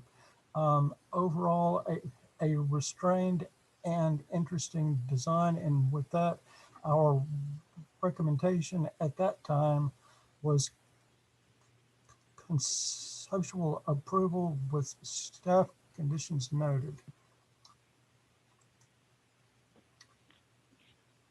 And with Okay, that, Andy. All right, thank you very much, Lawrence. Again, we are here. I'm Andy Clark with Leo Architecture, representing the College of Charleston. Thank you for your time. Just kind of wanted to give you a brief overview of some of the design drivers, again, from conceptual to be deferential to Randolph Hall in terms of height, scale, and mass, to be referential to the existing Simmons Center in terms of materials and details, to really respond to the greenway and that strong axis as being an important part of the college, and create a really defined entrance that leads you into a new transparent lobby space as a pre-function area for the arts.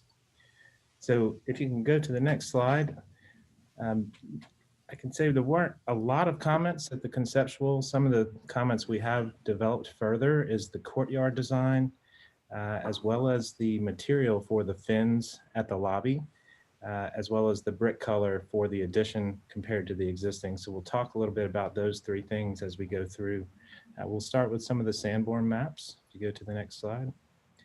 And just a recap, you can see on the left the modest Randolph Hall across the street from our site that's dashed in black.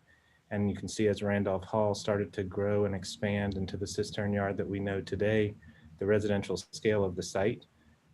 And then the next slide, you can see over the years, some of the residential buildings started to deteriorate and be replaced with more institutional scale buildings and become more of a college campus.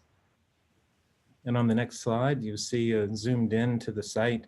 On the left is the Cato Center, and then the right in the darker black is the site that the Simmons Center occupies. So you can see on the bottom, the Simmons Center overlaid in 1976, adjacent to the Cato Center before the Cato was built. On the next slide, you can see a picture of the Simmons Center after completion, and the shadow wall that has a column that terminates the end of the axis as one of the things we wanted to try to improve upon to strengthen that access to the greenway. On the next slide, you can see some of those pictures of the existing, the greenway being a great pedestrian way right behind Randolph Hall, connecting through the crosswalk, and views looking up and down St. Philip Street. On the next slide, you'll see some of the existing photos from the cistern yard. You can see we have the opaque stucco wall and the heavy landscaping that kind of shields the view of the Simmons Center. And then as you go out onto the street, you can see looking north up St. Philip there. On the next slide, we have some photos of the existing sunken courtyard. And you can see in the top left photo how the landscape wall and the landscaping really block the pedestrians from coming into that courtyard, making it more of a private space. And the sunken courtyard has had flooding issues in this area, which makes it less utilized. So that was one of the other items we wanted to address with this proposal. Next slide.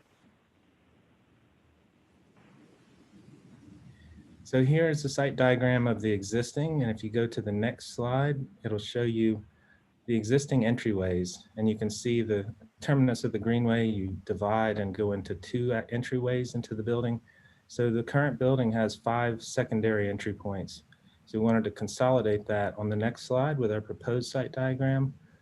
And if you go to the next slide, you can see the arrow as the greenway goes straight into a new canopy that comes out to the sidewalk and has a clearly defined entrance to the new lobby space. Next slide. So mentioned the courtyard development. Previously at Conceptual, we had conceptualized a sculptural fountain element that was very early, and it was a little bit more passive. And as we developed it, we really wanted to make it more of an active space that's part of the public realm and make it more of a seating area. So we provided more hardscaping. And if you go to the next slide, we'll show you some of the concepts of, as you see in the courtyard, we've got actually movable benches that can be reconfigured to serve multiple purposes. You can see some of the material palette, ginkgo trees to provide shade along the western side, and native species, drought tolerant native species, as well as the Teco block paver, which is a permeable paver system in that courtyard. And if you go to the next slide, we'll show you some of those configurations. So the bottom right image, you can see a darker color. That's a track that these benches can slide back and forth. So what you see in the 3 different configurations are either on the top left, creating a stage for theatrical performance or music performance. On the bottom left is more of an outdoor classroom, seminar style setup. And on the upper right becomes more of an informal, casual space for students and pedestrians to come in and sit. So on the next slide, you kind of get a sense of what that, with our mannequin there doing some miming on top of the stage setup, and you can see the tracks that can be moved. So it becomes an active space, really inviting people in and creating a space that can be used by the students, but also the public. Next slide. And then this is a further view of the site plan.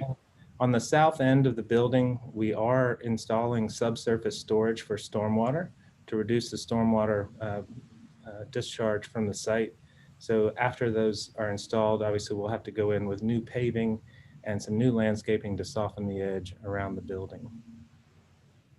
Next slide. And then this is the demolition plan, just as a reminder to show you in the upper left area.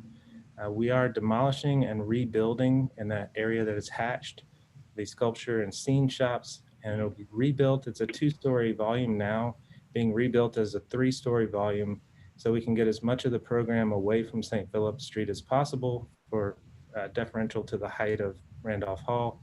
And it also supports the new central energy plant along the rooftop, again, trying to keep that equipment out of the public view.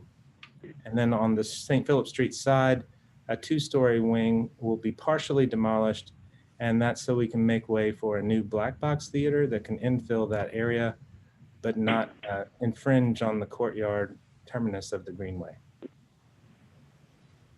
And I think the next slides, you can go through these fairly quickly. Floor plans really haven't changed much. The massing hasn't changed very much. We do have a black box theater on the first floor. As you go up to the second floor, you see some new classroom spaces and costume design and a theater design shop. And then going to the third floor, you can see the previous and the current and previous very similar in plan. Go to the next slide. Enlargements of the two second floor. Go one more to the third floor. We'll show you a comparison. Again, the floor plan is very similar, previous and current. And then we have two enlarged plans to show you closer views of those floor plans. And if you can keep going, Lawrence, up to the fourth floor, we have the printmaking studio to the left and the arts management to the right. Floor plan has changed very little since conceptual on this floor as well. And then if you'll keep going, you can go up to the roof plan. Enlargements of the fourth floor. If you keep going, we'll get to the roof plan. You can see the hatched area is the existing roof to remain, and the white area on the upper is the new roof area. That's the same in the lower current plan with just some reconfiguration of mechanical on the back side. And then we have some enlarged blow-ups of that if you keep going. Keep going on to the slide 34. So this is the slide that shows you some of our exterior materials. Obviously the existing Simmons Center is predominantly masonry, a brown brick, and we would like the new material for all the additions to be an analogous but complementary brick color. So we're looking at a little bit of a darker reddish brown for that area. And we'll show you some samples and pictures in a minute to better illustrate that. The sunshades at the lobby. In the conceptual, we were proposing aluminum powder coated, and there was some commentary about that maybe being too cold of a material.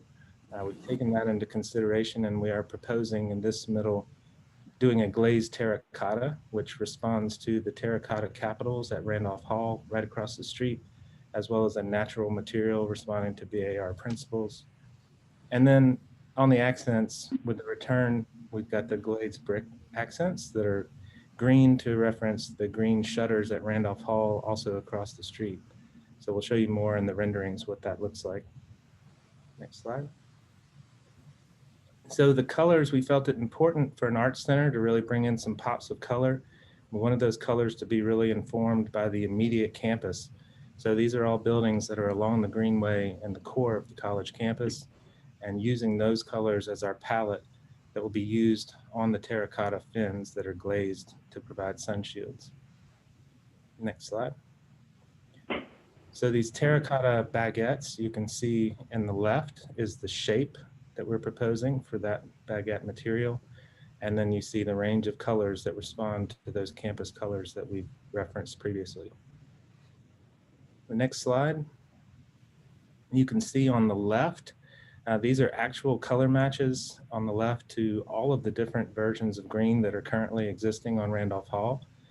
So we thought it'd be nice to use that to create a mosaic of glazed brick colors that respond to all those to give it a little bit of depth and texture on those accent pieces. And then on the right, what you see is the proposed brick being held up adjacent to the existing brick on site. So you can see it's a little bit darker red brick with some flashes of brown. So a reddish brown rather than a sandy brown. So it's very complementary, but also differentiated. It's really hard to represent that in the rendering, so we wanted to show you this.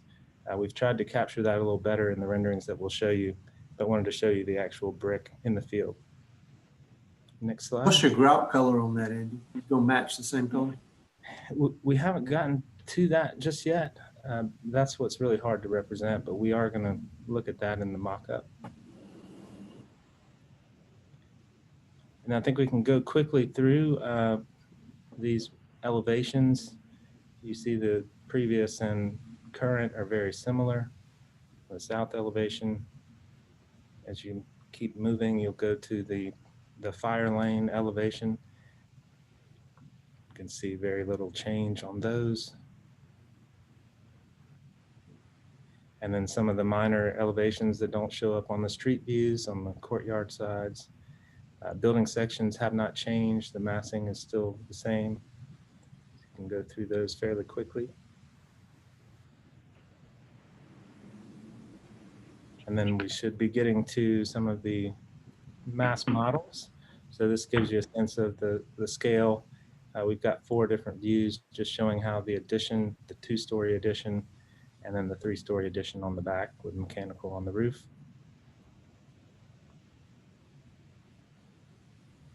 Go next slide. Okay, next slide. And then here's our previous versus current. You can see in the previous rendering, the brick was a little bit more of a salmon color, and we've updated that to be a little bit of a darker reddish brown brick. Again, it is hard to capture it exactly in these renderings, but it is a darker color than it was previously. Go to the next slide. It shows you an enlargement of the current. You can see on the canopy, the Simmons Center for the Arts signage, which is cut out of the metal with backlighting to really show that that's the entrance. Go to the next slide. A view from the south looking north up St. Philip Street. So there you can see the addition, 2-story addition against the adjacent brick. You can see the mosaic colors of the accent bricks and the darker brick color being the only primary changes. The next slide. We get a little bit closer to the courtyard. You can see that the fins have been moved into 3 bays rather than 2 at the upper areas due to the span of the terracotta, which works nicely. Next slide.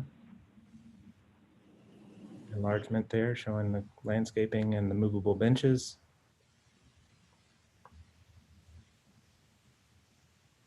Okay, next slide. And just a view of the interior. This isn't part of the exterior view, but the public space that serves as a pre-function area for the theater spaces. Next slide.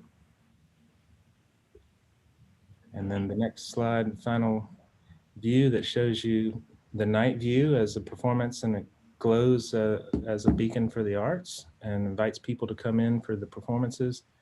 And you can see that it hasn't really changed very much in this regard, looking from down the Greenway.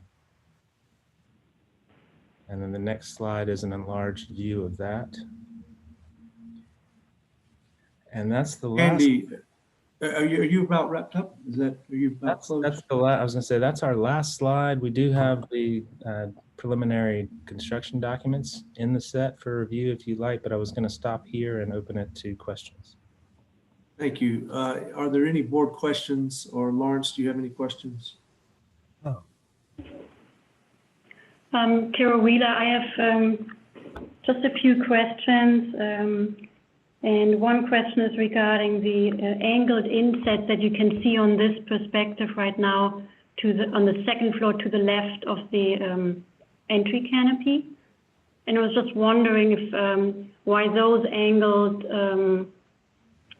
why the angled brick is not a glazed green brick, or what the idea of those angles were, because I wasn't there at the first conceptual review. Yes, thank you. So those are, since that is part of the black box theater, there are no windows in that space. And so since it's not part of an actual window, those are actually recessed with a light cove to create a little bit of a breaking up of the facade of the portion that's visible from the Greenway. So the glazed brick is reserved for the angled jambs at the actual windows. And so that's why those angled were not shown as glazed. Okay. And to the left of that, in the previous version, you had the name of the school there, but you decided to eliminate that? Correct. There was a lot of discussion about that, and we felt it was competing with the signage on the canopy that reads the Simmons Center for the Arts. And so we've removed that signage so it doesn't compete with the main entry. Okay. And the last question I had was regarding the movable seats. They seem to be concrete and wood covered, I think. but in one rendering, they seem to be colored. Can you explain that a little bit further? Yeah, we were looking at trying to bring some of the colors in from the screen wall at the lobby into the benches to tie those together, and then working on the details for how the top of that would work as well. Okay. All right, thank you. Thank you. Any other questions? Very quick one. This is Luda Brook. Talking about these benches and movable situation, and you mentioned the tracks. Are they trip hazard, those tracks in a courtyard? Kind of, how that will work? How the track will work? Well, we've got some details in the set. The intent is for them to be lockable so that the college can lock those, and they'll be very heavy so they won't move very easily. So they'll be reconfigured, and the track is, I believe there's some details in there, but we do have a track detail of how those can slide. Okay, but they are not flush with the surface, is that correct? With the surface of the paving? Great, the tracks are recessed into the paving. Mm. Okay.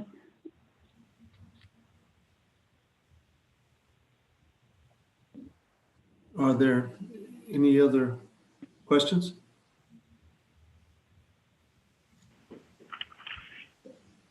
Is there any public comment?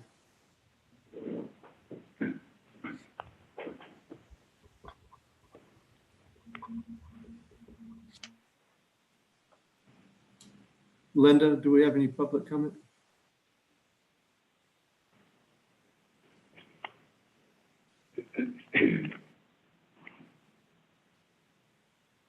Linda, if you are there, you are muted. Okay, well, let's assume that she has stepped away. This is Justin Schwebler from Historic Charleston. She let me in for my comments. Oh, Okay, Justin, go ahead. very good. Thank you. Again, this is Justin Schwebler with Historic Charleston Foundation. We'd like to thank the applicants for their detailed presentation to the HCF staff last week and ongoing dialogue with the foundation throughout the entirety of this design process. We have a few comments regarding the remodeled St. Philip Street entrance. While we appreciate the reference to historic structures with the color palette choices on the terracotta baguettes, we feel that the current color scheme undermines the delicate minimalist design of the new entrance. The screening is too far removed from the historic buildings they reference for any meaningful connection to be drawn. We feel that using copper glazing on the terracotta would be more complementary to the overall design and to help accentuate the other colors used on the structure. With regards to the rest of the proposed elevations, we prefer the new color selection of the red brick and the green glazed bricks. We feel that the green glazing in the window recesses goes a long way to creating a much more legible architectural dialogue with the historic structures on CFC's campus. As Kara mentioned, we would like to see the green glazing also used on the second story angled portions of the Black Box Theater elevation as well. We prefer the original cantilever design of the front canopy. We feel that this creates a more open and free-flowing entrance into the building without the column and provides a more architecturally striking bridge between the interior and exterior spaces. We prefer the original layout of the plaza green space with seating areas, water feature, and more robust planting schemes. While the new design is clever and provides exterior lecture space, we would like to see a more robust green space to connect the plaza with the greenway on the opposite side of St. Philip Street. Thank you.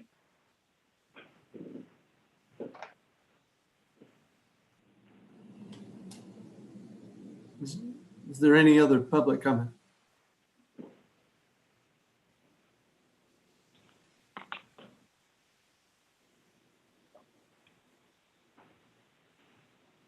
Linda, are you there?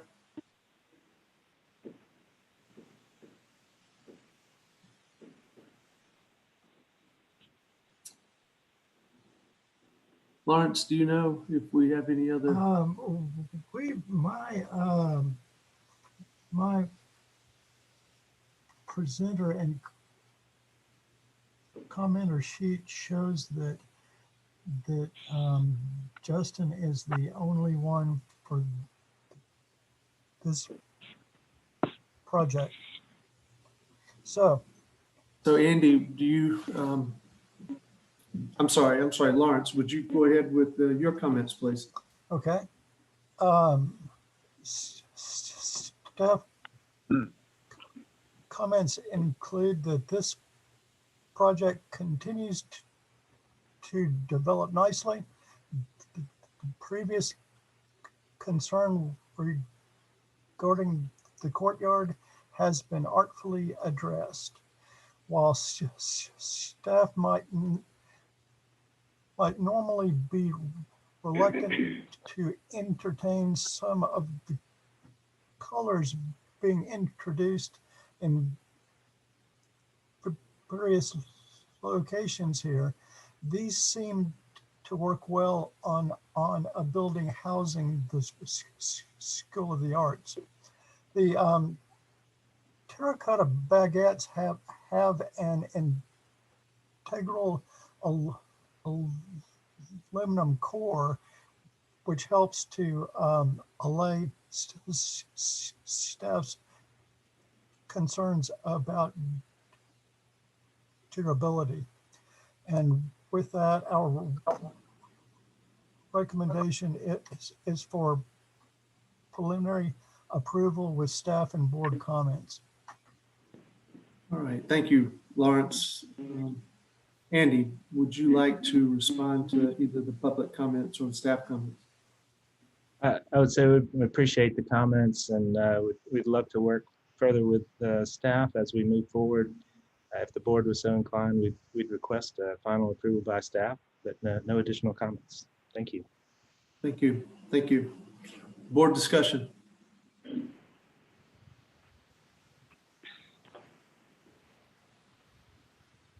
This is Tara Wheeler. I might start. It's the first time I see this project, and I thought it's an interesting approach to relate to the existing building, which in some ways, which in my mind doesn't express the study of the arts at all currently. But I think you were very successful in adding to this building and in reskinning it, and suddenly you're able to make the whole composition of the building, including the existing, look contemporary and appropriate for the School of the Arts. So I think it's a very successful design. I really appreciate the creative use of the colors and the materials. The terracotta is a wonderful material, and I think it's appropriate to use it in the screen. It is even set back into the courtyard, so it's not even on the right-of-way, which might alleviate some of the concerns from the Historic Charleston Foundation. But I do think that this project needs the color, and it works very well, and I love the inspiration that you used for that. I think the canopy, the changes to the canopy are positive, how you disengage that from the brick wall. Looks very nice. And I actually walked past the sunken courtyard on Tuesday evening while it was raining, and the students there had a lecture, or I think a theater lesson outside, and they had a tent up because it was raining, and they used the outdoor courtyard. So I think it's a big improvement what you did to the courtyard to make it usable, to eliminate the water feature and give it the ability to make it an outdoor classroom, or to make it usable for the public. One idea might be that because the college is currently using tents, maybe you could think further about how, in case of rain, how you could provide some shade just in a temporary way, so that it will be a pity if you see in a couple of years, if this project will be built, that they put a tent up there and you couldn't really see any of your beautiful facade that you're building there. So maybe you could think about that. But other than that, I think it's a great project. It's very detailed. And I would think if the board doesn't have a lot of questions, I would feel comfortable with definitely preliminary approval, but also final review by staff. But I'd like to hear what the board, of course, has to say. as well, the rest of the board. This is Leon, and I'm in agreement. I think it's a fabulous project. It looks, it's just an amazing job. Really complements what's already there, but enhances the beauty even more. I'm in agreement with the staff recommendation. This is Luda. So, yeah. So I have to commend the really nice progress of this project. Actually, what I'm looking at, it tells me this is art school. You know, it's a very elegant and a lot of nice details which are coming together nicely. Some of talking about the colors, the terracotta and all that, it's actually, you captured the pretty much typical Charleston colors in it, which is represented around the campus. So it's sort of that notch there too. There was a question about this brick angular recess on the theater side. I think they should stay same color as the rest of the wall, mainly because you have that waved green in the whole first floor. So they will, if you introduce the greens there, it will be competing with that wave on same side. The form of that recess is reflecting what is on other side of the courtyard, and so it's all kind of coming together. I'm not sure about canopy. The cantilevered canopy seems like more floating and maybe nicer, but that's kind of subjective opinion here. Overall, and the movable benches, would like to see how that works years from now. But it's very interesting idea, and hopefully we will have Spoleto poetry readings and this, or something like that in that courtyard. So thank you.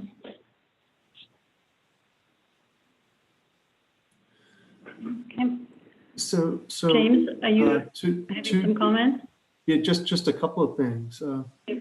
Studying the possibility of introducing more green area to balance coming off the greenway. I think that's important, but not at the expense of giving up that area if it's really going to be used as teaching space, because that's just an extension of the building. And that, I mean, that's what it's all about. But if there's a way to introduce, certainly not to shield off the great architecture and the finishes, but just to create a little more balance with the greenway. That's my only comment. Carol, did you have a motion? Yes, I'll make a motion. I'll make a motion for preliminary approval with board comments regarding landscape and final review by staff. So Carol, that would obviously assume that we will see the project again for a mock-up review, but you can scratch that from the motion. Yes, and you preliminary approval was with staff and board comments? Yes, you can staff add and board comments with final review by staff, and of course we would see the mock-up.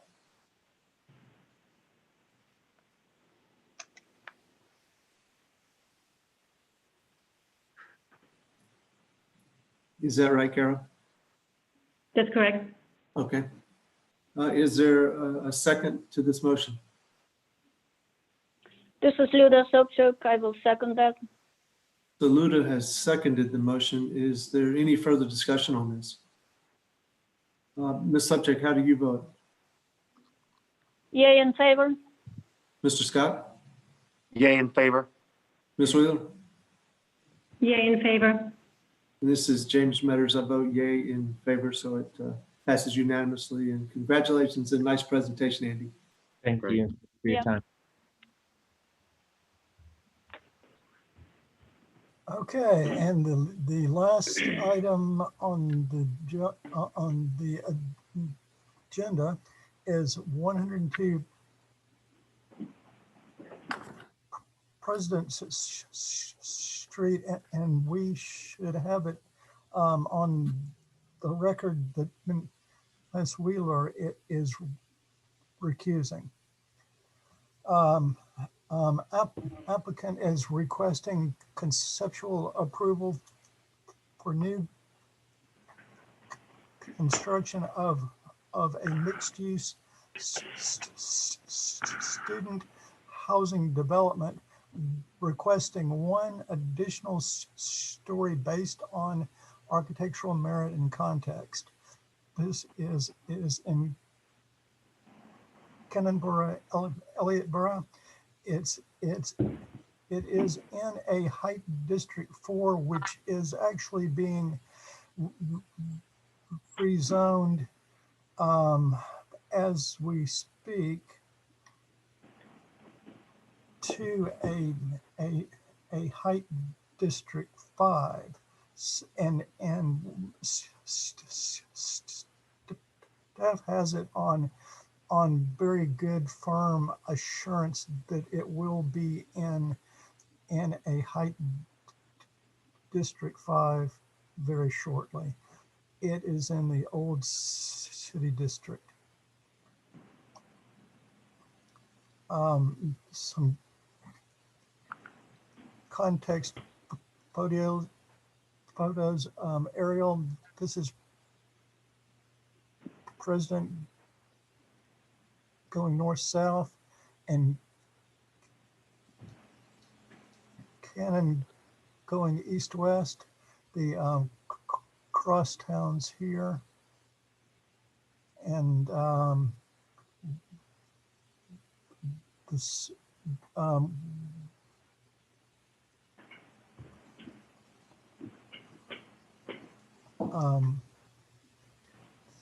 this is the site with a large USC parking deck across President on the right of the photo, and these are the B Street of apartments on the east.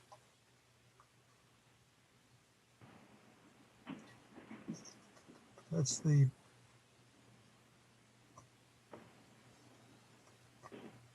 parking deck, and this is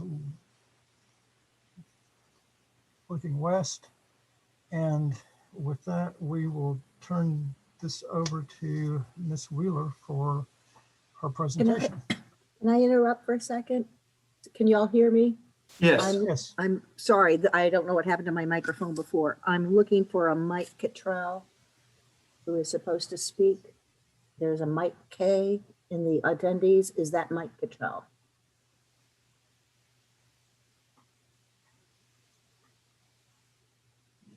It would be very helpful if everybody would put their last name so I could tell. I'm assuming that is him.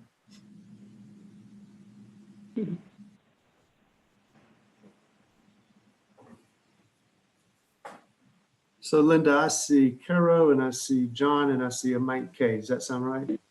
Yes, sir. I am assuming that Mike K is Mike Cottrell. We do ask that you please put your last names because I have no way of knowing if this is the proper person. That's right. Thank you, Linda. I have a question very quickly. My phone is battery is on last bar, and I have no other means of communicating. So what happens if I will run out of juice here? We would not be able to move forward. Right. So do you have a charger? No, I don't. I usually use the phone in the office, but we had an issue here, so I had to use my cell, and it's almost out. Luda, is there any chance anybody else there has a charger? Nobody's here. I see. Oh. Is there any way that you could call in on your office line? Well, we had an issue all day today that we couldn't communicate on those presentations. So, and I didn't know that. I came for this meeting here, so I'm sorry. But let's see how far it will get me, okay? Okay. Okay, I'm Carol. There's a chance that Luda's phone goes, it dies, and if so, even if Leon and I both vote for you, and you correct me if I think this is right, Lawrence, and we couldn't move forward, could we? No. Yeah. Okay. So I just want to make that as just is what it is, and so we can start and see how it works out. And Right. Lawrence, then I need guidance from how to handle that. Yeah. Let's ask the applicant if they'd like to proceed or defer. Well, we'd like to proceed. Okay. All right, maybe I'll start. This is Carol Wheeler with Goff Antonio Associates. I'm talking on behalf of our GDA team and the landscape architect, Mike Cottrell, and also representing the ownership group with John Villanti and Greg Dillon and Josh Fogel and Lane Prevet. And I would like to request an additional 10 minutes because you see this project for the first time and because of the size of the project. But I will try to be very quick, if that's okay. So, Carol, let me interrupt you just a minute. Luda, when your phone dies, we won't know that. So. I will wait.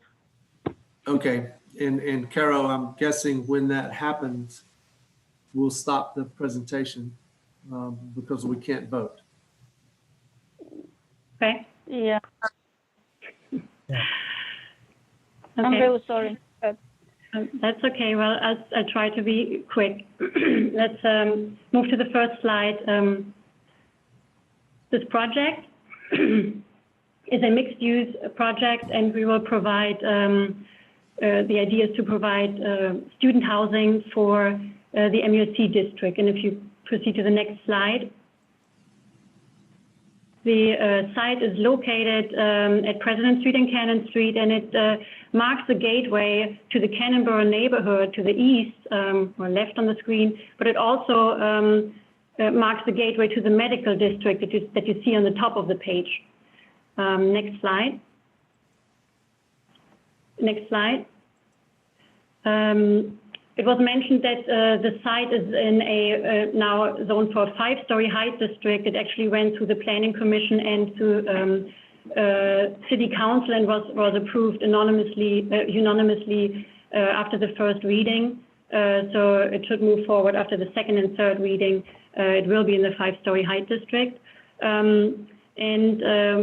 You see what we have done in those diagrams at the bottom is to show our site as a red area.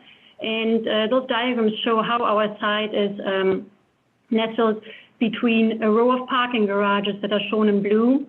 To the west of the site, it's a 6-story parking garage, and then to the west of that is another future 8-story parking garage and an existing 8-story parking garage. To the south of our site, that you see in pink, is the medical district that's very high density and goes up to 11 stories. There's one medical building to the right of our site behind the B Street Flats building that is 4 stories, but has a very generous ceiling height, so it appears as 5 stories. And then to the north of our site, you see the lower residential scale of the Cannonboro neighborhood. Next slide. This is the closer view of our site, and you see in the center that our property is flanked by very broad streets, and there's no significant historic context that we need to relate to. There's no particular architectural language or consistent language. It's really a mix of, at the top left is the B Street Flats building, the yellow stucco building that was developed as a motel with very low floor heights and exterior corridors and exposed parking on the first floor. On the other side, we have the 6-story parking garage that has a recessed corner facing the intersection that I just explained as a gateway into 2 different neighborhoods. And it's a very weak corner currently. There's a transformer there, and it doesn't really address the importance of the intersection. Then across from our side is a Gnome Cafe. That's the only building right now that activates the streetscape here.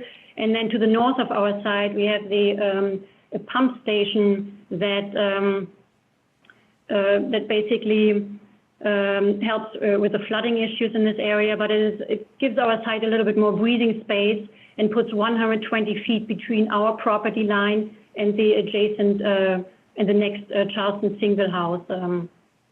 Then we also have future development, future townhomes that you see at the bottom of the building, also to the north of our site, and then the MUSC research building that I mentioned that is on the other side of the B Street Flats building. Next slide, please. This is the current site plan showing some of the challenges of the site, which is that in this intersection we have frequent floodings just from heavy rain events, and hopefully the pump station to the north of our site that you see here will help with that, but we are addressing the flooding issue in our design as well. Next slide. This is the view of our building footprint, basically a C-shaped building that opens up towards President Street with an amenity space, which makes sense from a sensitivity point of view to place that opposite the parking garage. And then the more quiet facade we place against the residential building to the east. And on that residential building on the right side, we showed a couple of photos of those exterior corridors that I mentioned previously. You have, this is basically the access to the units. You have solid doors, and you have very small windows here that are actually windows to the bedrooms of the units. The units are of that adjacent building are arranged in that way that they have an internal living room, and only the bedroom is facing our site. And when we walked out there, pretty much 99% of those windows had shading elements in front of them because because the owners want to maintain privacy from people that walking past the corridor. And at the bottom, you see a current green space that the adjacent building has that becomes somewhat unusable as it approaches Cannon Street, and as it ends in a stairwell that is basically projecting out to a 0 lot line. And we have, we will tell you what we're proposing to improve that space as well as the site on our property. Next slide. This is the massing that we're proposing. It's a 5-story building with a setback 6th floor. So we are asking for the additional 6th floor based on architectural merit and context. I described the context earlier before that on this side of Cannon Street, you really have high density, and that this site should actually become, should have a building that has more of a presence than the adjacent parking garage that's currently the tallest building here. What we're doing on the corner of our building is we are proposing a colonnade with an elevated seating area to activate that intersection. And we also, the garage entry to our site is also off of President Street. And as you look at the east side of our building, the right diagram, it shows the previous green space that you saw of the adjacent building. What we are proposing is to take away the wood fence and increase this green space and make it actually usable and make it a shared green space that will be accessed off of Cannon Street to a pocket park. So you see here how we're pushing back our massing and contribute back to the public with a seating area. And then we are creating a connection from Cannon Street to B Street, which is currently not there. Currently, you can't really access the adjacent properties from Cannon Street. Next slide. At the bottom, you see a side section through Cannon Street with the parking garage to the left, our building in the center, and then the B Street Flats building and the MUSC building, research building to the right.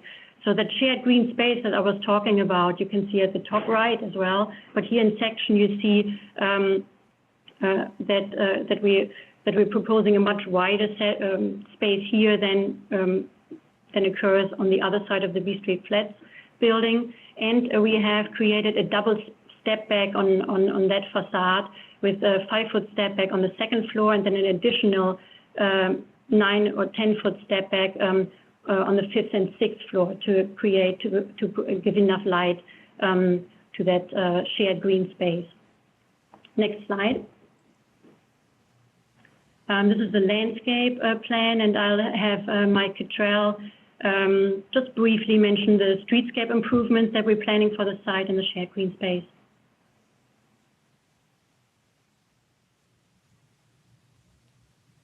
Mike is there.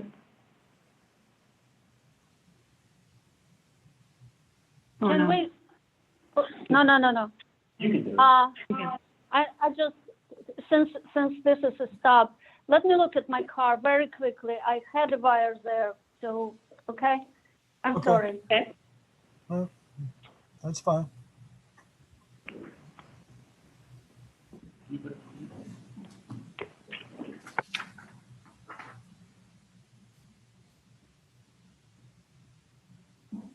Anyone hear me?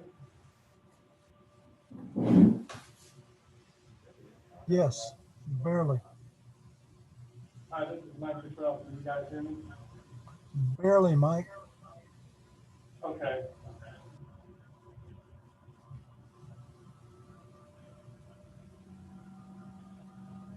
I'll wait until we get this back.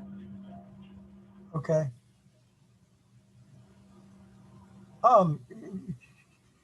Might want to test your volume a little bit while we're A bit lower. waiting. Got a little better.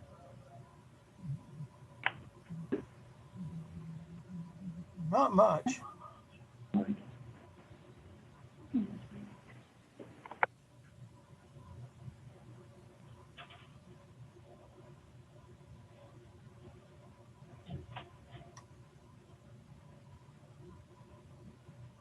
How about this? That's a, Okay. Who's going to do it? Mike, are you having trouble? Otherwise, we can cover the landscape portion. I think I'm figuring it out. Okay, I have a wire. I have to go to my, all right. Yay. All right. made it. I have to go to my and Good look job, Luna. just, let's see what you presented, but at least I would hear, okay? Okay.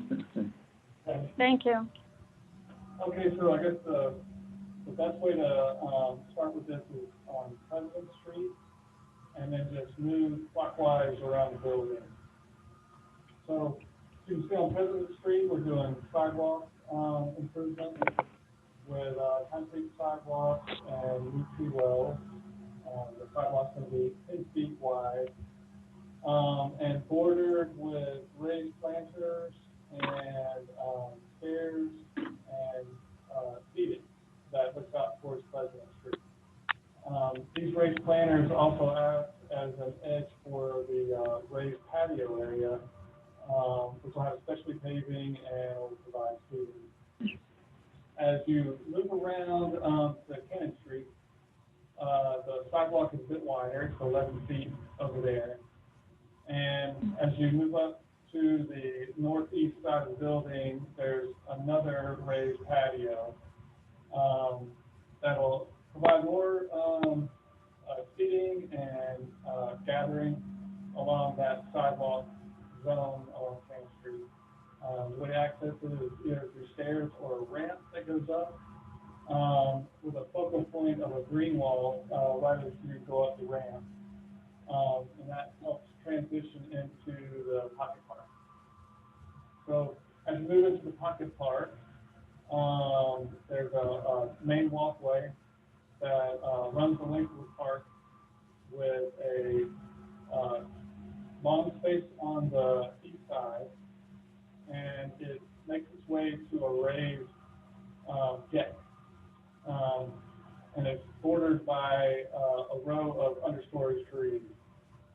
Underneath the deck is a rain garden that'll act as a piece that'll help drain inside and clean the water flow through that area. And then along the parking garage on that east side, we're proposing to do a green or a living wall to help block that parking from space. And the idea behind the design of this space is for it to be a shared space for both the residents of this development and for the B Street class. And then you can see another walkway that heads to the back of the site and out to the parking area behind there, and then just buffer plantings along that south edge. And if you move to the next screen, we are just giving you an idea of the full deck. It's really not visible from the street, but it includes a full fire pit, ground seating, and next slide. Here's an idea of some of the elements that we're going to have on the ground plane. You can see the living fin, some of the seating samples, some of the raised planter type samples, a green wall, and kind of the idea of what that turf space might be like in the pocket park. And the next slide. Right. There's some images of the tank. All right, thank you, Mike. I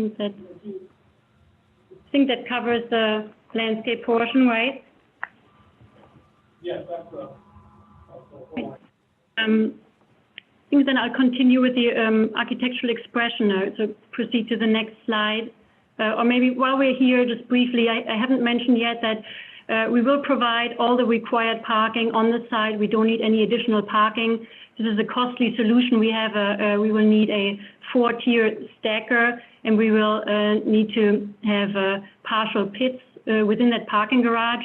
But this allows us to not only put the parking self-sufficiently on site, but it also creates retail spaces that are deeper than the typical 30 feet that the BIR requires, and makes those spaces very usable and hopefully rentable.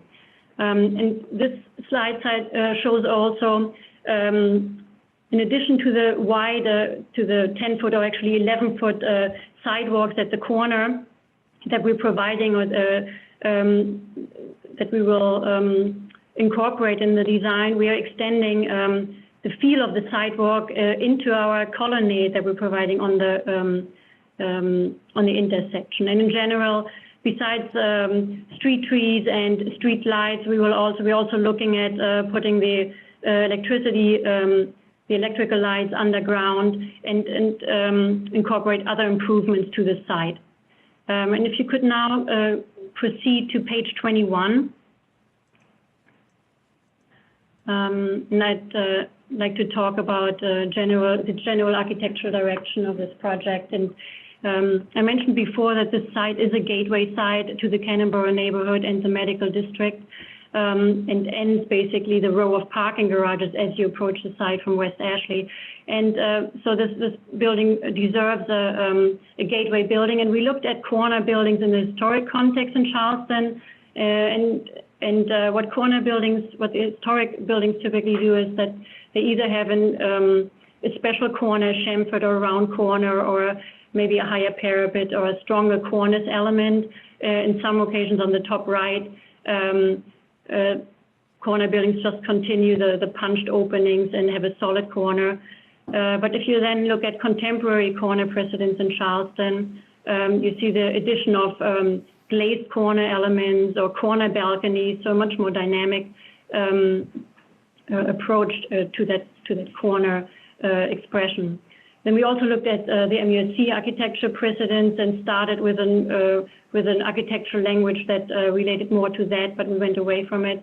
But we still we like the typology of the colonnade that we included in our design, which you will see later.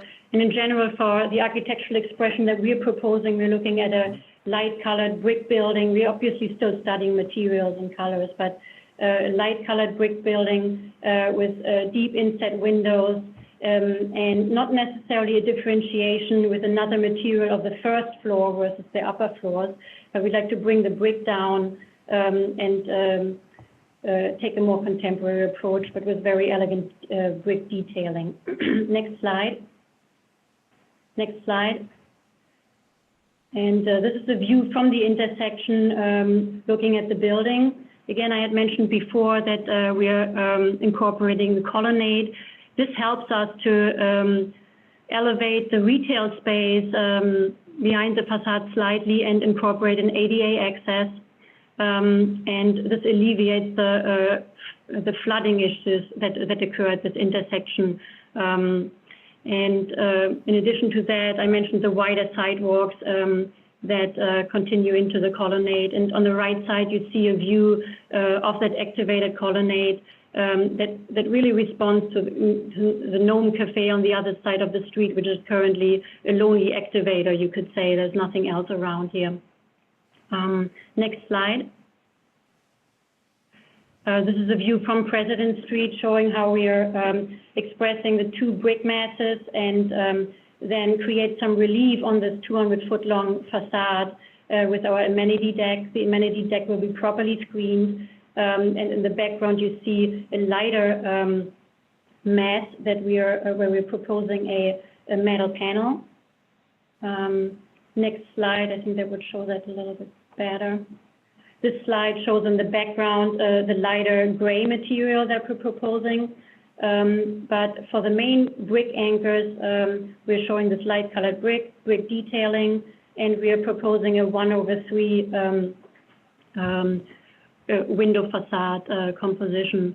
And to make our corner special, we have proposed this corner glazing, but we have also studied what would happen is if we would recreate or regain the symmetry on this facade, because President Street is such a symmetrical facade, and showed a couple of design studies that we're still continuing to develop. But again, here you see that we're proposing a wood ceiling, a nice wood ceiling in the colonnade, specialty brick pavers and brick detailing. Next slide. These are some views of at the top. You see the approach from Lower and Upper Cannon Street. So at the top left, you see the MUSC Research Building at the top left that has tried to create a colonnade, but it's not really very usable. So we are continuing that idea, but actually make it usable with our pocket park and the corner expression. And then as you look at Cannon Street from the other side, as you come from West Ashley, again, this is what I tried to explain earlier, that our context shows that on the right side of Cannon Street, or so on the south side of Cannon Street, we have very high density. We have a 6-story parking garage, and it's currently our site has an existing parking lot, and it abruptly that scale comes down, and you see the B Street Flats building. So we do think that our site needs a gateway building that marks that entry into the Cannonboro neighborhood. And we are asking for the 6th floor, for the addition of the 6th floor. And we designed it that way that when you stand right in front of the building, the top floor is stepped back, so it's not it's visually significant. But as you take more distance from the side, that penthouse is actually creating a top and makes this building more iconic. Next slide.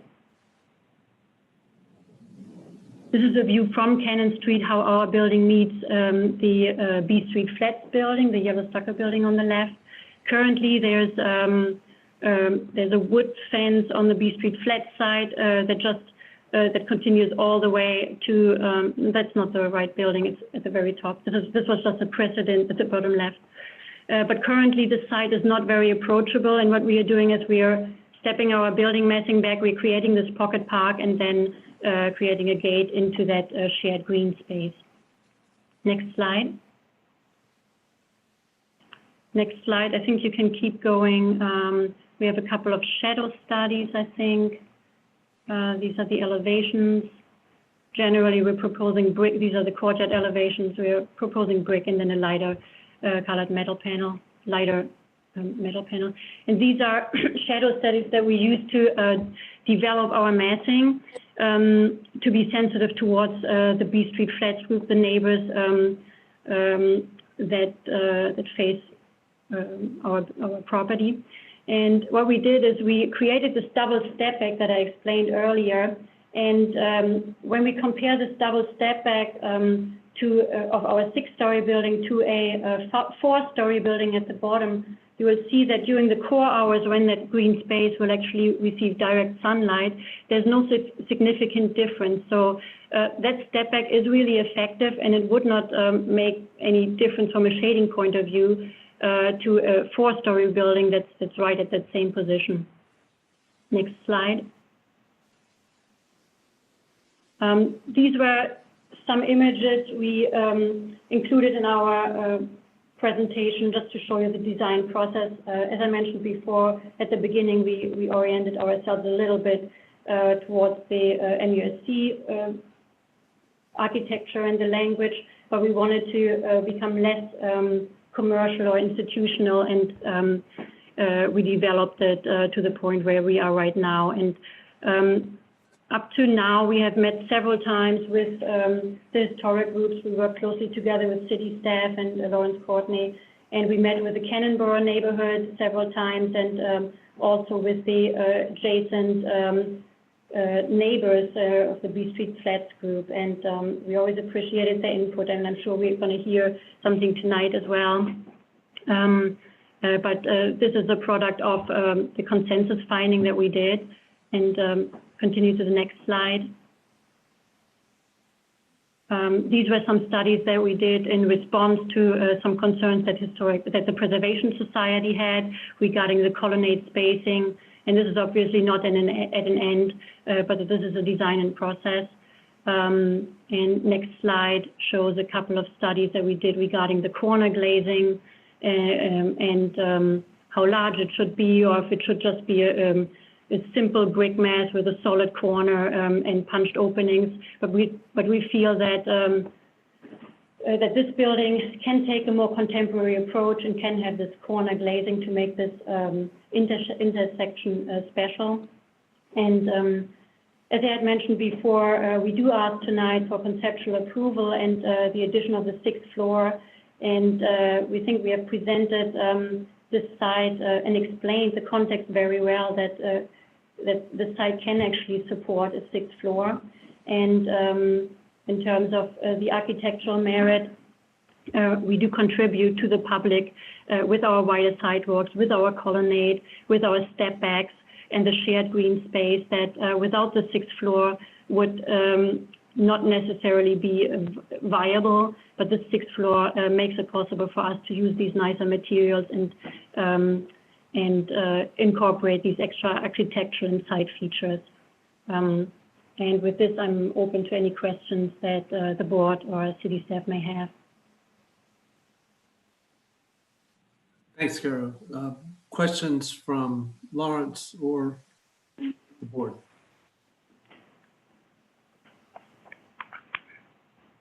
Carol, this is Yoda. What height district you are in? What? This is, it has recently been rezoned, or it's being rezoned to 5 stories. It was previously 4. It is now 5 stories. It has passed unanimously the city council first reading, There is now a second and a third reading that needs to continue, but we have consulted with city staff, and it was agreed that since the first reading was unanimously approved, we can proceed based on the 5-story, on the assumption that this will eventually become a 5-story height district. And this 5-story height district does allow us to ask for a full additional floor based on context and architectural merit. Okay, thank you.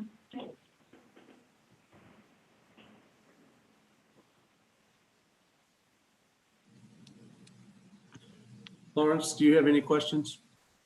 No, I do not at this time. Good. I have none. Is it public comment? James, we first have Andrew Gould. So if Andrew will unmute himself. Yes, can you hear me? Yes. I'm Andrew Gould. I'm speaking on behalf of the Cannon Borough-Elliott Borough Neighborhood Association. The applicants have met with us extensively about this project over the past couple of months. And the Neighborhood Association is quite enthusiastic about this. We think that overall the concept of the building is a positive influence on the neighborhood. You know, that intersection is, of course, probably the most regrettable intersection in our neighborhood, if not the whole city. And so we're quite excited about having a building there. And functionally, this building is going to be quite good because it's providing a lot of MUSC housing. It's going to relieve pressure on the historic housing stock in our neighborhood by getting some of those students out of the old houses so families can move in. And we're very pleased to see all of this retail on the ground floor that, you know, it's not just a token gesture, it's really some serious retail down there that's going to bring life and activity to that end of the neighborhood, help bring people, you know, down from the more commercial eastern end of the neighborhood. So overall, we're very positive about this. We supported the rezoning to 5 stories, and were it possible to have rezoned it to 6 stories, we would have supported that. This particular site it doesn't have any historic buildings around it. It's surrounded by big, ugly buildings that we're quite happy to block the view of.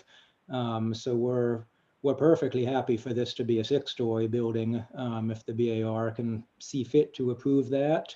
You know, it might be nice if they do something a little more interesting architecturally with that 6th story to show it off. But in any event, we see no downside to it having a 6th story.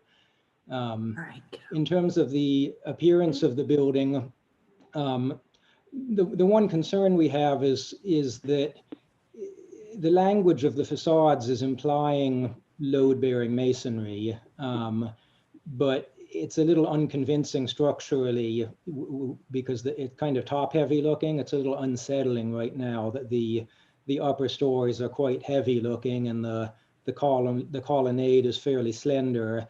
I think the building would just look a lot more comfortable and resolved if they made the windows bigger, the brick piers between the windows narrower, get more glass upstairs, lighten the upper stories a little bit, maybe have a change of material so that the columns look a little stronger. You know, maybe the upstairs is a darker color, maybe the columns are a lighter color, or have granite cladding. Just something to make it look like the bottom of the building is stronger than the top of the building, the way a masonry facade should look. Likewise, the corner glazing seems illogical. You know, there's nothing to support that brick cornice wrapping the corner. And we feel that having a corner element doesn't help the building just because it's a C-shaped building and all the focus should be on the central courtyard. So on that last slide she showed where it shows the option of having just a solid corner, we feel that that's a much more resolved, stronger design. Let's try to get some real architectural detail and focus to bring people's attention to the central courtyard and let the side wings of the building just be side wings and not try to pull so much focus there. Thank you very much. Thanks, Andrew. Next, we have Erin Minigan. Thank you. Erin Minigan, Preservation Society of Charleston. The Preservation Society would like to thank the applicant for reaching out and walking us through the project. We also appreciate their effort to conduct studies of the design based on our feedback. However, we are opposed to this request due to the general architectural direction, mass scale, and most importantly, height. We did not oppose the upzoning from 4 to 5 stories, as we could envision a 4.5 or 5-story building with a setback top floor as being appropriate for the site, and the ordinance does not provide parameters for how to review height district rezonings, but we do not see justification for an additional 6-story. The ordinance specifically directs the board to only grant additional height when it adds value to the architecture and is in harmony with the surrounding context. In this case, we feel strongly the 6th floor does not enhance the design and exacerbates the height of the building, which is greatly out of scale with the nearby neighborhood and is taller than adjacent buildings. This is an important gateway site to the Cannon-Borough-Elliott Borough neighborhood, and the architecture speaks far more to the medical district than it does to the neighborhood character. Our hope is the design could be revisited to soften the contemporary commercial elements to better relate to residential context. Specifically, the eroded glass corner, asymmetrical facade, and tall colonnade ground floor are more akin to the architecture associated with MUSC and jarring in relation to the neighborhood. The building is pushed right up to the sidewalk and overwhelms the street corner. We would suggest pushing the building footprint back to be more in line with the neighboring buildings along Cannon Street, as well as restudying the corner design to better reflect the examples referenced on the top of page 21, where there is a more rational structural basis behind the architecture and detail is layered on top. The fenestration and ground floor should also be restudied with a more residential scale and character. We would remind the board of the approach taken with the design review of the recent townhome project right across the street at 144 Cannon, where reducing the height was emphasized to be more compatible with the residential streetscape. Due to the level of restudy needed and appropriateness of the additional height, we ask the board deny this request to allow the project team to return with a more context-sensitive proposal. Thank you.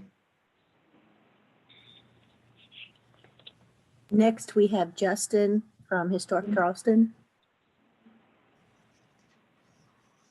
Thank you. This is Justin Schwebler from Historic Charleston Foundation. We would first like to thank the applicants for their detailed presentation of 102 President Street to HCF staff after their submission to the VAR.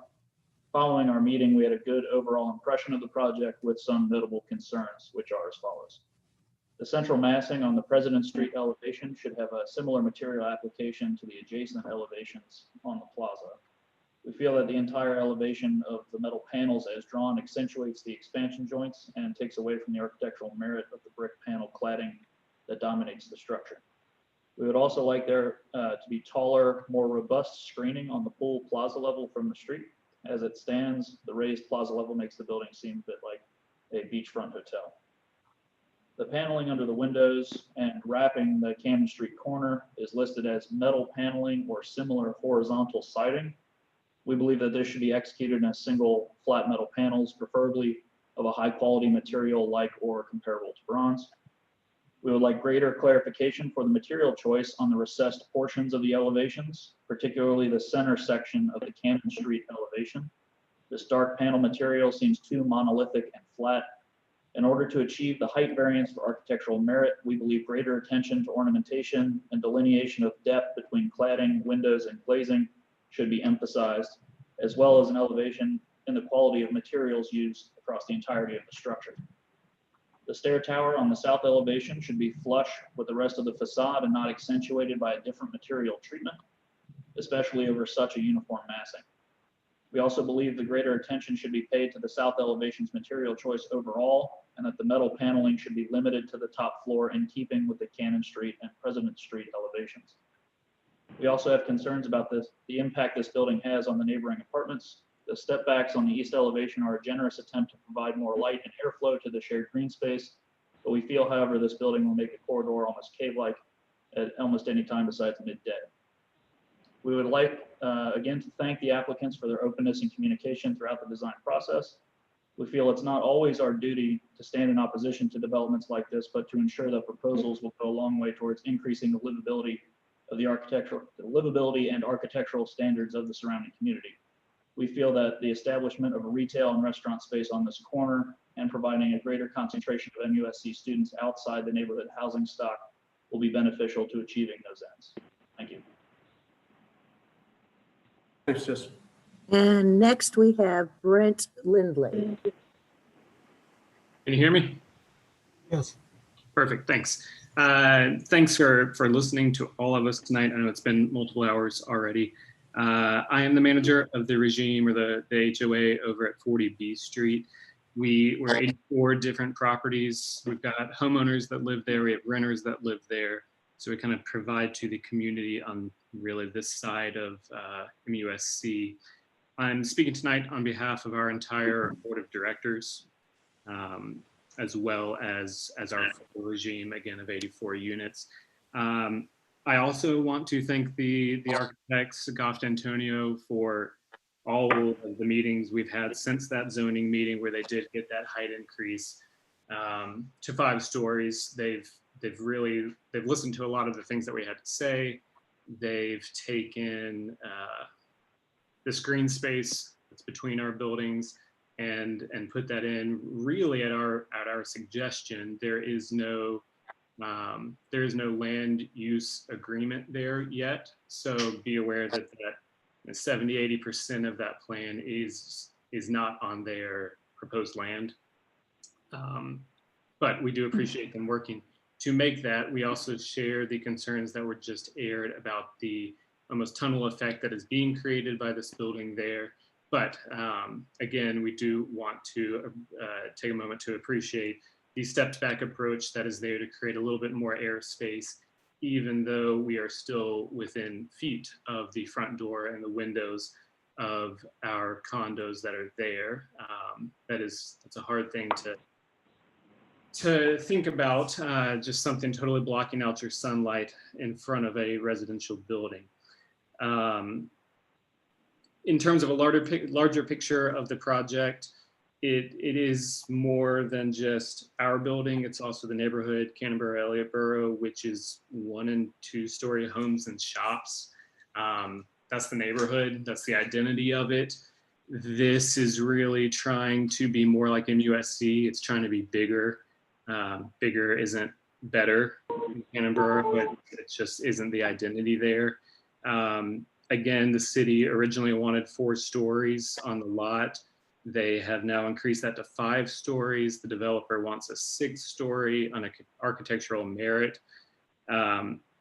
We as a board, as the homeowners association, wonder what that merit would be.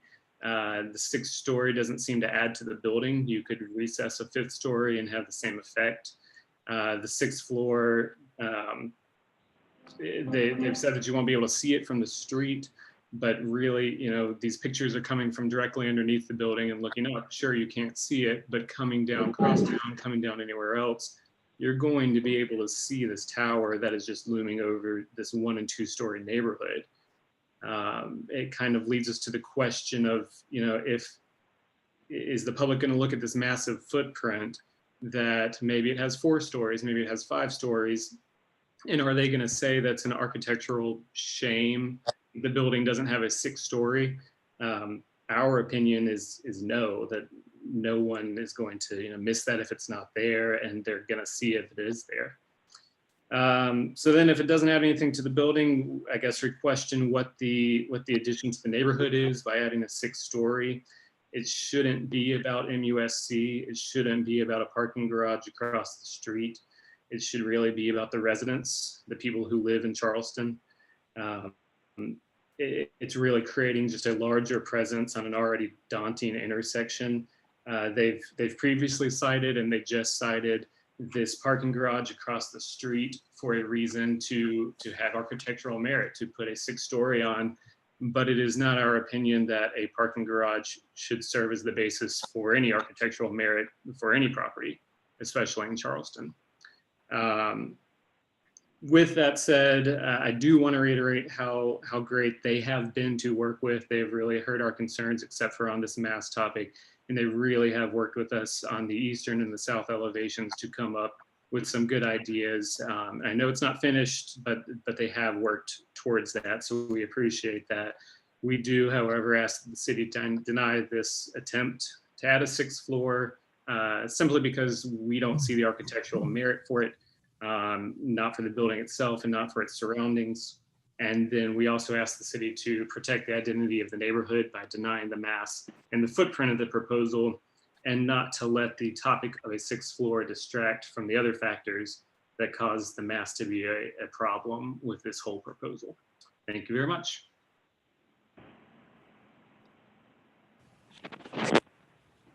James, that ends our public comment other than the letters you have to read.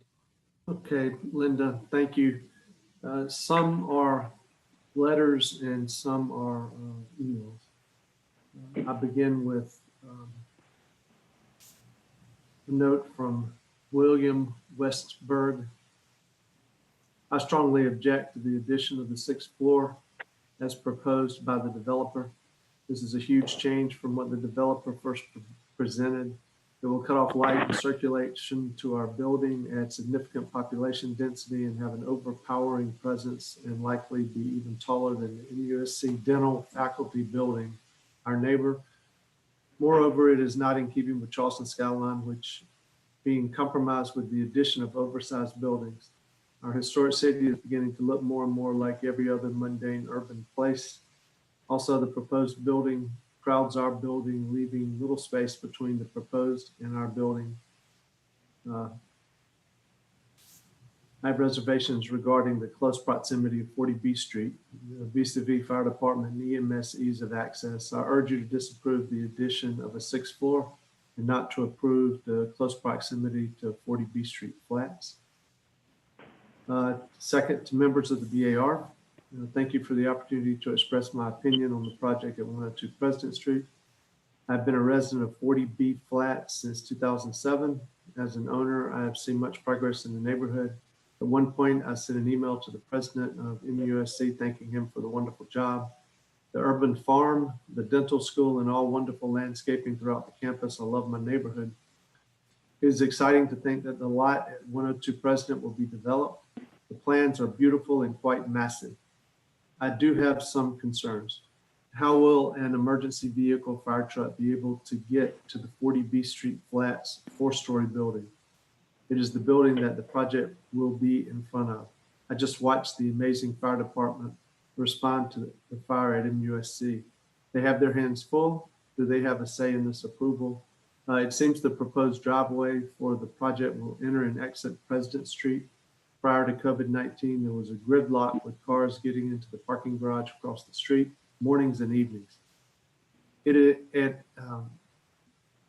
a garage for healthcare workers. President is also the route for ambulances coming in from the Charlestown. I'm concerned more traffic feeding into this part of the President will be dangerous. I was fortunate to be able to attend the planning board meeting virtually. The request from the project to change to a 5-story use was granted. I now see that the plans are for a 6-story. I am confused. Is this common when only a 5-story building was granted? Please remember this is a neighborhood. I feel that extra height will have an enormous negative impact. Thank you for your time. And that's signed Sharon Delaney, 40 B Street, Unit 407. Zach Bradley. To whom it may concern, the design plans for the proposed student housing building to be built at 102 President Street need to be harshly revised. From what I understand, the building was originally supposed to be 5 floors and has since been changed to 6. This additional floor comes without any additional architectural character or integrity to blend in with the historic architecture of the Cannonboro, Elliottboro neighborhood. No charm at all. In short, this building is the entrance of our neighborhood, and it feels more like a wall blocking our neighborhood. Cannonboro, Elliottboro has an abundance of locally owned shops and restaurants and is very inviting to the public. Please urge the architects to redesign this building to be an extension of our charming neighborhood and instead of blocking it off. This is from Kelly Rainwater. who I guess is a owner, does not live there. It is my understanding this project has already been approved for 5 floors. Now the owner is seeking a 6th floor. Since this is a residential building adjacent to other residential structures, it will tower over the surrounding homes and apartments and does not seem in keeping with the scale of surrounding residential structures. I respectfully request this building not exceed 5 floors for this reason. I own the condominium at 40 B Street Flats. Next is from Aaron Pabst from Canyon Oaks Drive. As an owner at 40 B Street, we strongly urge you not to allow a building of such height, but rather something comparable to our current building, which has stood for many decades. It could be detrimental to our ownership in this property. Thank you for your time and consideration, Aaron and Sean. Next is from Susan Lyons, who lives on Gadsden Street. This proposal for mixed-use student housing on the corner of President and Cannon Streets is entirely out of character with the adjoining residential modest neighborhood. It is upsetting to see an application for such an oversized building on the Charleston Peninsula, particularly on the frequently flooded, highly congested west side. It seems a greater insult to our skyline for the developer to seek even further height, amassing a size and scale more benefiting Chicago than Charleston. It is time to apply common sense limits on what we are building here. Please deny this application. Next is from Cindy Wofford, who lives on Elliott Street. Please do not allow the 6th floor addition to this project. That change jeopardizes the passionate scale of the entire adjacent neighborhood. The skyline of the peninsula needs to be respected. This proposed change does not accomplish that goal. Many thanks. Next is from Ed and Carolyn Polshner, 65 Anson Street. We are opposed to the size of the proposed project because it's too large. It will also impact traffic on Calhoun, which is already really congested. The next is from Lou Fisher from Salisbury, North Carolina. I'm an owner of multiple units in the adjacent property, 40 B Street. I spoke against the earlier rezoning of the proposed project from 4 stories to 5 stories for reasons outlined in my statement 9/15/20. I'm disappointed and against the developer's efforts to now ask for an additional story, increasing the total to 6 stories.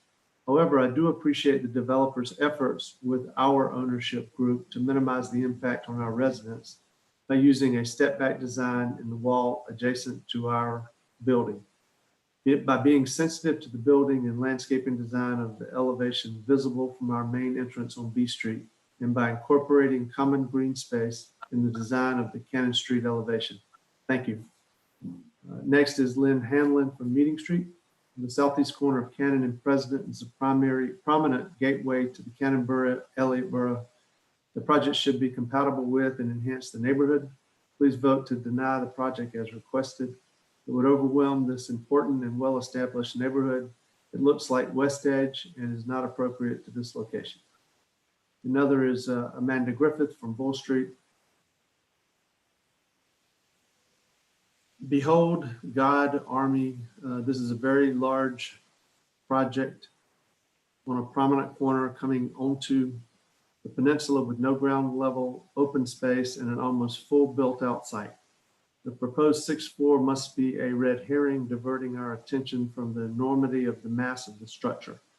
The bulk of the building is not mitigated by breaking it up into 4 modules with a swimming pool in between.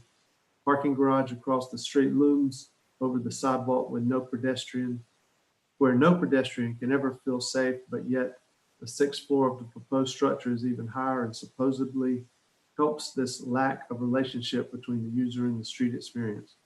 The merited 6th floor should be granted by a trade-off of open space and area design, bequeathing a gift to the citizens of Charleston. Too big, too tall, too much. Next is from James Lindley. Thank you for the consideration of public comment for this important topic. I am a homeowner of multiple condos at 40 B Street Flats and have been part of the community since the building's construction in '84. I have seen the neighborhood develop in many ways, but it has still managed to maintain its identity in a rapidly changing city. While I'm very encouraged by the degree to which the architects of the 102 President project have sought the opinions of our regime, I would like to express my concern over the size of the building. While the developers have a clear goal in mind, and while they have made a number of applauded changes to be good neighbors to 40 B Street flats, their proposal remains a very large project that would overwhelm the neighborhood. The large parking garage at the same intersection, coupled with this massive development, would make a looming corridor that does not serve as an appropriate gateway to Cannonboro, Elliottboro. The addition of a 6th floor only adds to that problem. I am in favor of the developer building something appropriate to the surroundings, and I believe they have great intentions with commercial space on the bottom floor. However, I ask that the city not sacrifice our neighborhood's identity by bringing such a tall and large-scale development to our front door. That's from James Lindley. Tara Hock from Warren Street. Oh my, I've just seen the picture of the proposed building on the corner of Cannon and President, and I am almost at a loss for words. It looks massive and overpowering in the picture and will look even more so in reality. I cannot believe that the developer asked for an additional story and then turned around and asked for another. This developer is definitely not taking the surrounding area into account. I drive by this corner every day and have been looking forward to seeing this property updated basically since the late 1980s. However, this proposal is a disappointment to say the least. Please, please do not approve this project as it stands. The building is not inviting in the least and will loom over the area. Thank you for your time. William Amorosa from Rivers Cotton Road. 5 floors are high enough. Kashev Chandran from B Street. This project has the potential to reduce the value of buildings in the surrounding area and ruin a good view of the Charleston landscape. I, as well as other occupants and workers of the area, am opposed to moving forward with this project. Deanne Lucas from Hadrill Street. I am against the addition of yet another floor for this project. The building is too massive as is and will set a precedent for the entire block. I think a smaller, more residential looking project is more appropriate for this area.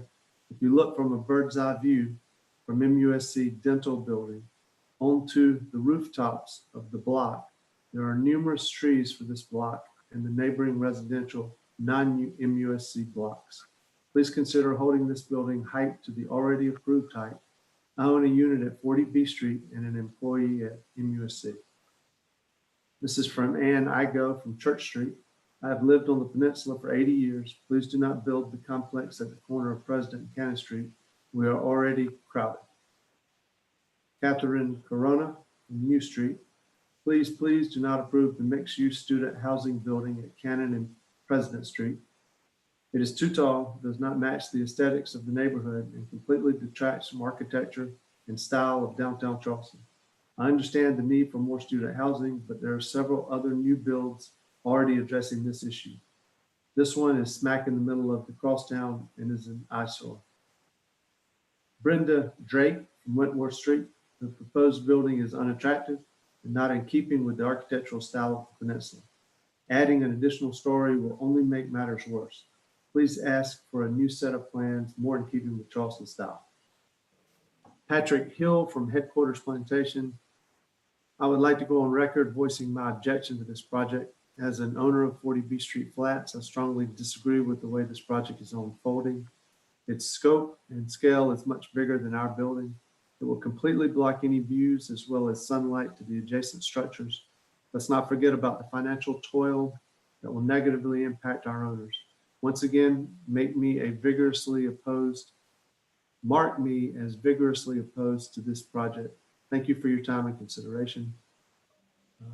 Tom Fisher from Montague Street.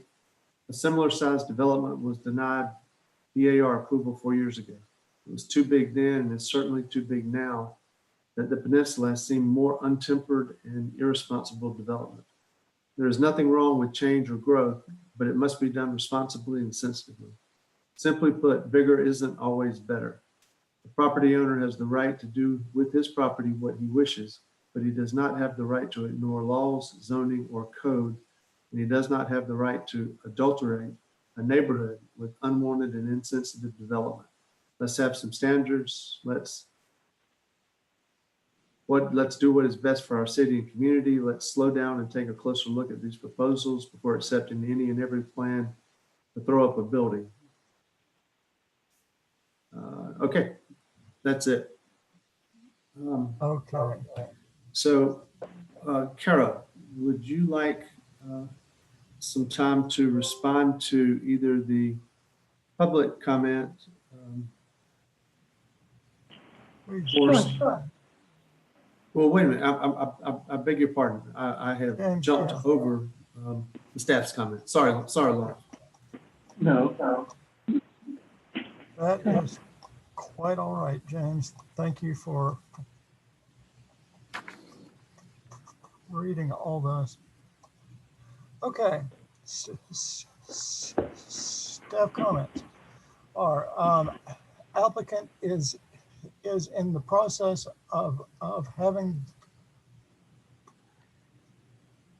property rezoned from an allowable 4 to 5 story height and is further requesting an additional story for architectural merit and context, which must be approved by the board. The massing has been well modulated at the rear with the step backs to allow for more air and light into the nicely developed pocket park area between the building and the B Street apartments to the east. Massing along President Street has been well broken up into vertical elements to the east and west, separated by an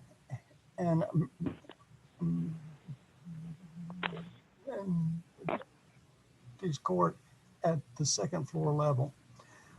Staff recommends the facade study 1 shown on sheet 25 for all of the tower front corners on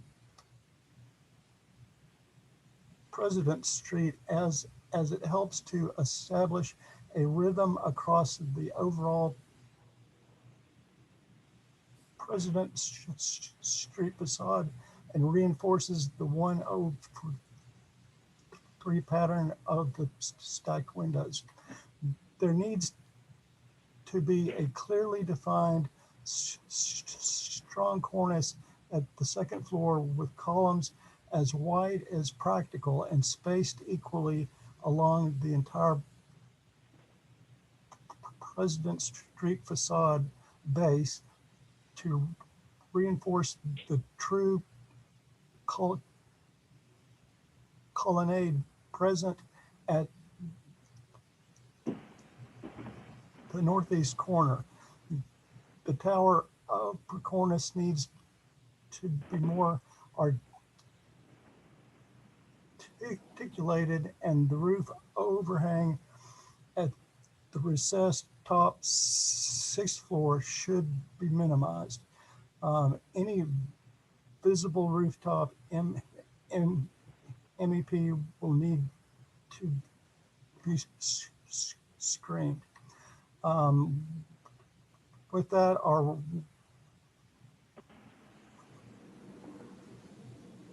recommendation is for conceptual approval with staff and board comments noted, with approval for an extra story based on architectural merit and context. Great, thank you, Lawrence. Kara, would you like to respond to either staff or public comment? I would like to, I guess I need to keep it short. I think I have only 3 minutes or something like that. First, I'd like to thank everybody for the comments, and I appreciate staff's comments and all the comments from the groups that we have met with. I appreciate the comments on the architecture from the Cannonboro neighborhood. which we have met to address concerns from the neighborhood. We have also met with the B Street Flats group right adjacent to our site. And that group, I suppose, consists of 84 condo owners on that site. So we have tried to reach out to them, and we met with the regime group. But there are obviously a lot of different opinions, and all of the feedback that we heard tonight, it's not the same feedback. It's very different, so that you cannot really please everybody. But what we have tried to show you here is that we have a site that can support density. We are not in a 1- and 2-story neighborhood. We are on Cannon Street at the end of a row of parking garages, and hopefully the site can be developed as a mixed-use building with student housing instead of putting another parking garage there. We do have a 4-story building, the B Street Flats building, on the other side of our property, but this building, if it would be built right now, it wouldn't be approvable with their floor-to-floor heights by the BAR standards. And so we have tried to rezone, or we have rezoned this site for a 5-story height district. We couldn't go for a 6-story height district because you can only increase the current zoning district by 1 story. Otherwise, we would have gone for 6th floor. So we didn't try to hide anything. And again, this is a project that can be developed if the density is allowed here. It would contribute to the public and address the architectural merit character with our improvements to the streetscape, with our colonnade, the elevated seating area, the accessible retail space that we are providing for this area that currently doesn't have these retail areas, and the pocket park and the shared green space that we are proposing to be used for both the B Street Flats and our property. So these are concessions and offerings that we are giving here that I'm surprised that they are not as appreciated. So, and in terms of the shared green space that we have described, that was described as a tunnel and a cave by some of the commentators, but we are actually providing at the widest site a 30-foot wide courtyard, 38-foot wide courtyard at the widest section. As the building goes up, we're having a 5-foot step back on the 2nd floor, and then an additional 10-foot step back on the 5th and the 6th floor. So the 5th and the 6th floor from the B Street Flats building is not really perceivable. And in response maybe to the Preservation Society that want to see a more residential approach on this site, if we are proposing a 2-story or 3-story building here, that will be towered over by the adjacent parking garage. We do have wide streets here. We have to the north of our site the pump station that creates an additional 120 foot between our building and the adjacent residential neighborhood. So this site can breathe, and we think it can support this height. And this additional 6th floor will allow us to create this common green space, to step our building back from the B Street Flats group, and to use high quality materials and make these streetscape improvements to the site. So, to finish off, this is not King Street in downtown Charleston. This is a completely different area. This property is a gateway towards the medical district and a gateway towards Cannonboro neighborhood.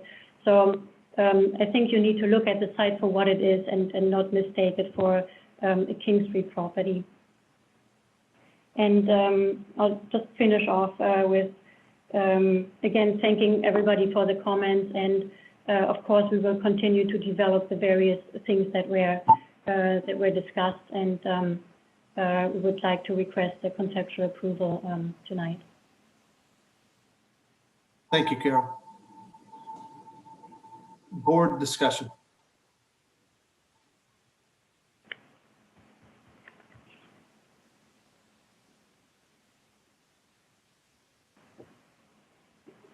It's a tough one.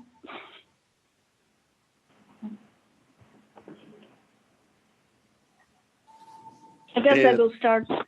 Yep. Luda Sobchuk. Okay.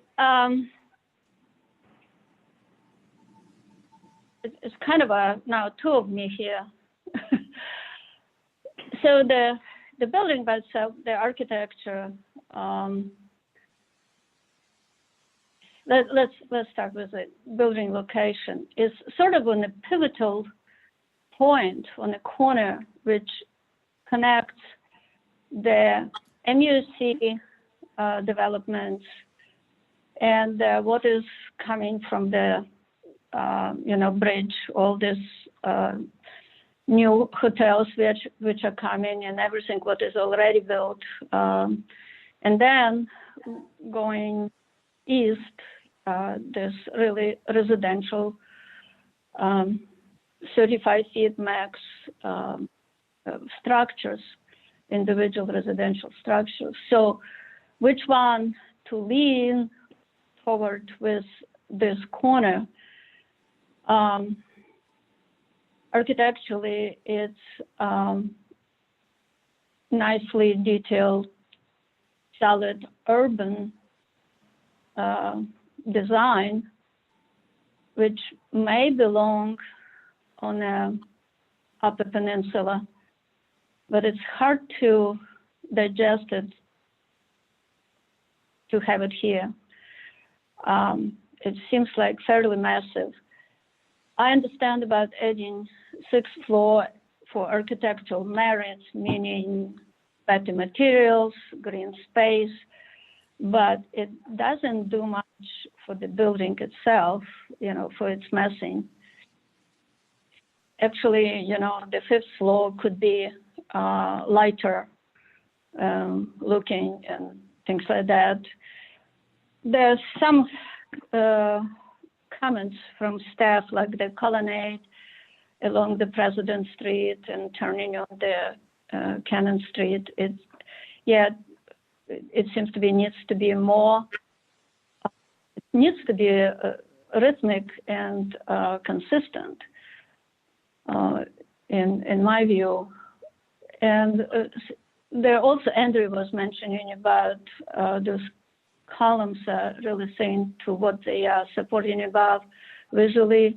Yes, but there's also nice detailing, traditional corbels and things like that with the modern approach to overall design. So I'm turned here.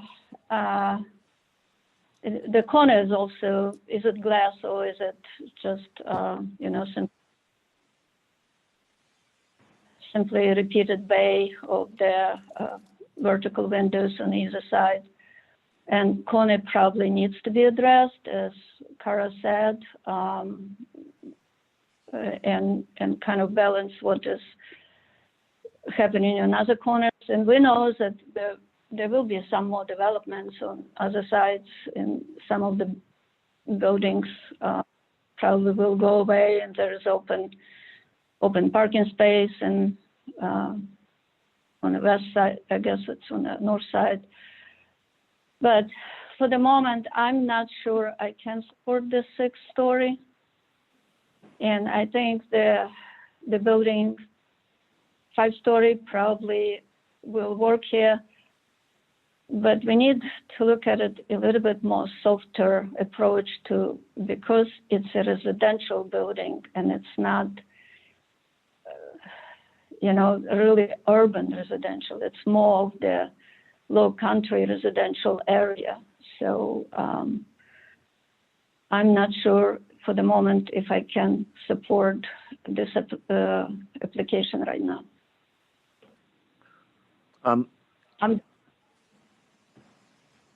Leon? Okay, this is Leon. I'm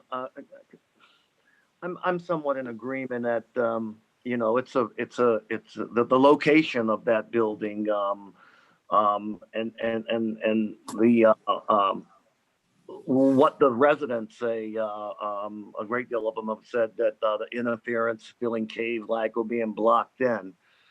And again, I've heard the comments that may change in the future. You may have other dwellings that look a little different, taller, and so forth. But as it exists right now, it's really difficult in good conscience to say, okay, let's move forward when it obviously has such a negative impact on so many people, particularly the sixth floor, which has continued to raise question, even those who are supportive of the idea of the project. So I can't, in good faith and in good conscience, give approval until we take a further look and perhaps reconsidering that sixth floor and maybe the mass of the building itself. Thank you, Leon. This is a transition piece of property between Elliott Borough, Cannon Borough, and MUSC.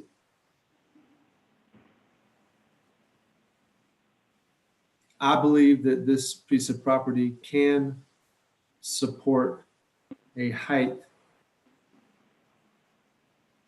that this project demonstrates. But I'm not sure it supports that height with this application. I believe that this project contributes to the public need, but it's a portion of the public need and it needs to contribute to the total public need. I'm not sure about the sixth floor for architectural merit with this application, but I think some modifications to this could yield a position where I would feel comfortable with the sixth floor for architectural merit. I'm not right now. I appreciate the colonnade. I like the colonnade. I feel the bottom needs to be more bold. I do feel like it is top heavy.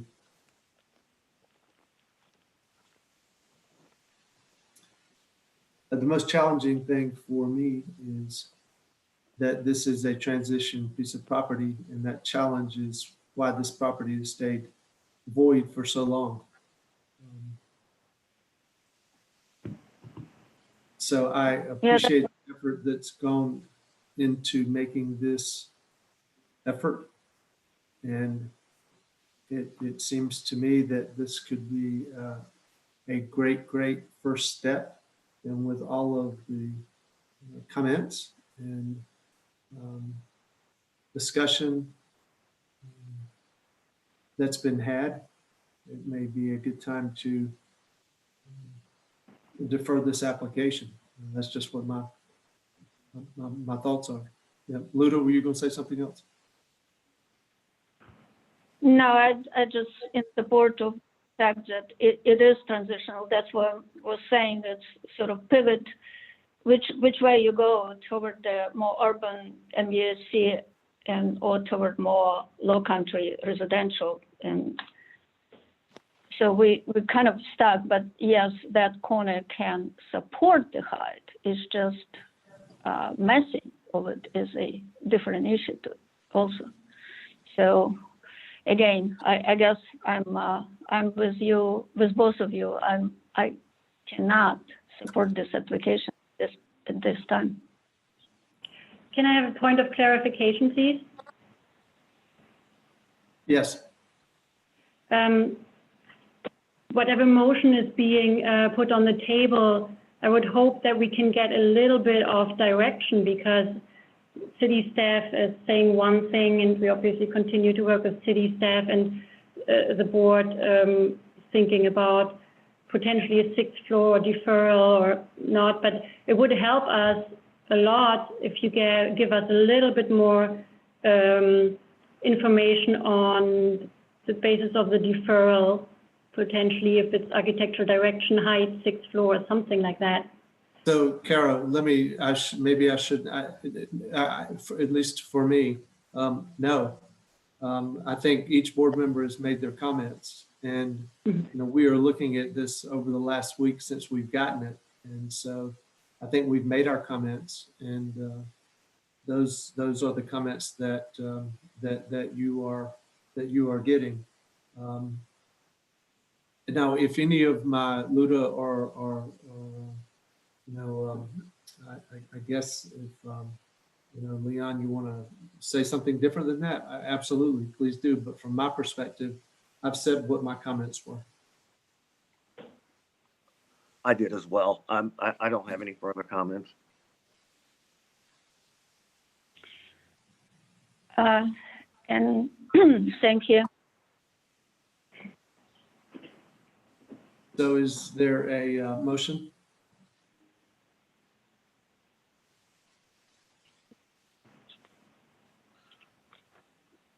Okay, this is Leon. I'd like to make a motion for a deferral of the, a deferral pending, pending further,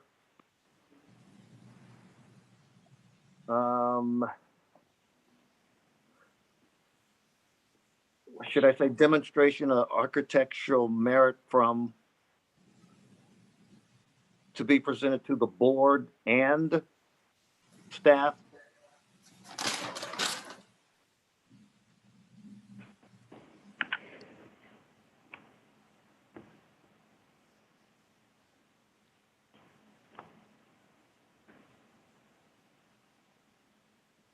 Does that work as a motion? In other Well, words, I mean, any motion you make is a fine motion. I need to get you to say it again, and I guess you're thinking the most inclusive thing would be the board comments that were made. okay. Okay, so a deferral of approval pending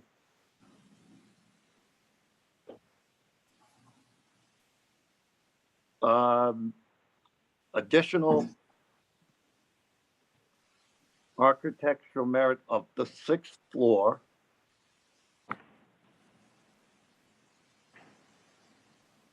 pending board comments.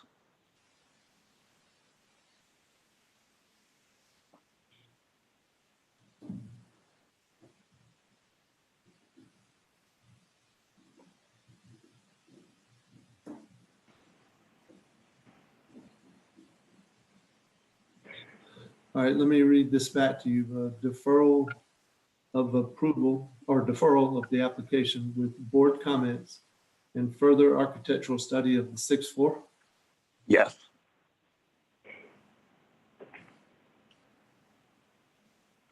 Okay. Is there a second?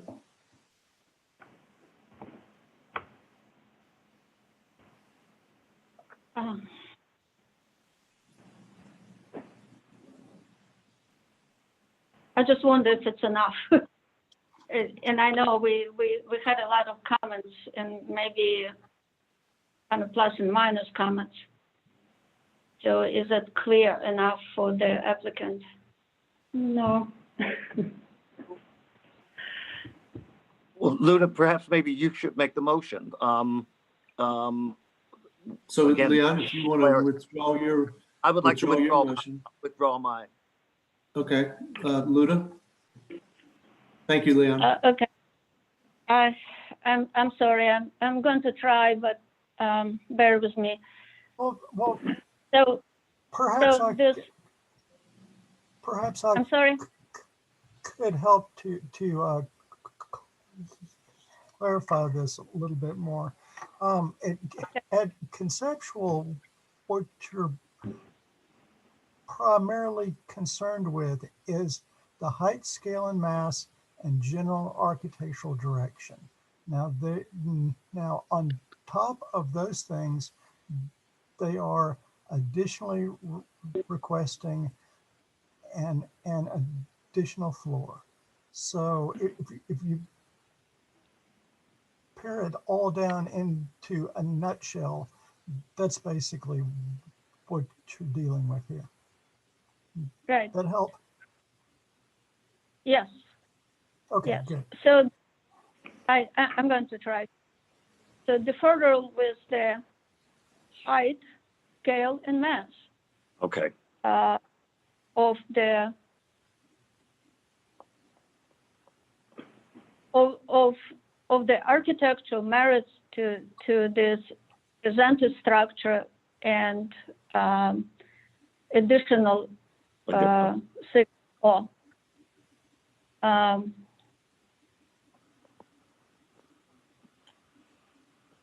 I don't know if I'm doing this right.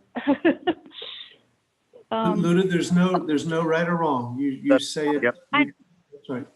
What I'm saying is clear enough again, because what is missing, and missing non-residential missing right now, that's what we're looking at. So should I add that?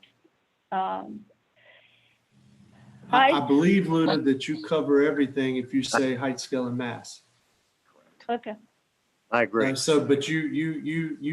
your motion, and I felt that you were asking that as a question, so I was answering it. Right. So deferral of the height, scale, and mass, and merits of the sixth floor.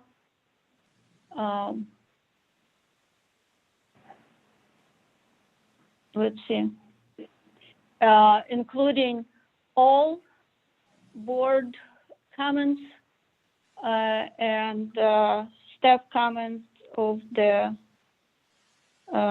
D and C. D and C, is that what you said? Yeah, C and D.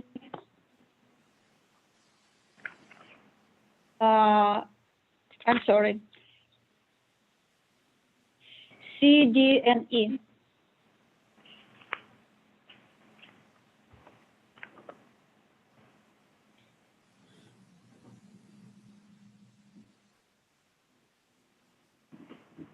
Okay, so deferral of height, scale, and mass and architectural merits of additional sixth floor, including all board comments and staff comments, C, D, and E.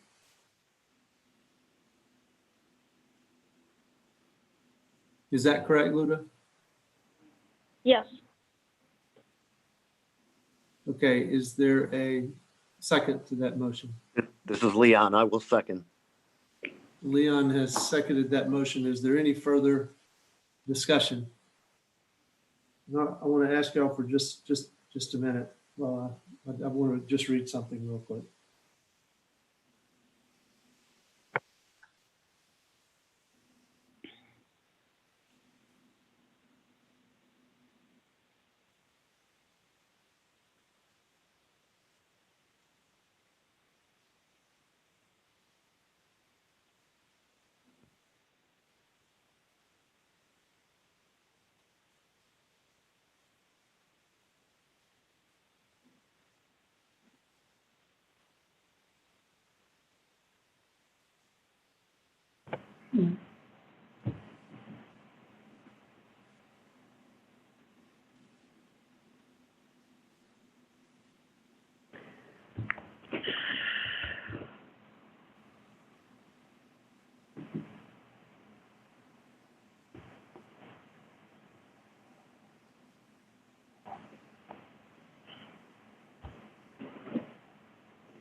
So Luda and Leon?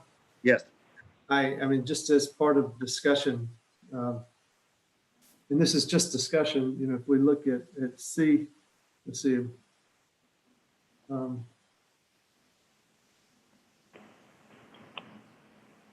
No, okay, I don't have any more thoughts on it. So with that in mind, Ms. Subche, how do you vote? yay in favor of deferral. Yay in favor of deferral. Mr. Scott, how do you vote? Yay in favor of deferral. And this is James Metters. I vote in favor of deferral. It's a unanimous vote in favor of deferral. Thank you. Thank you, Leon. Thank you, everyone. Thank you. Caro, Luda, Leon, Thank you. Lawrence, Thank you. Linda, thank you. Thanks, everybody. Very much, James. Thank you, Lawrence. All right, bye. Thank you. Bye.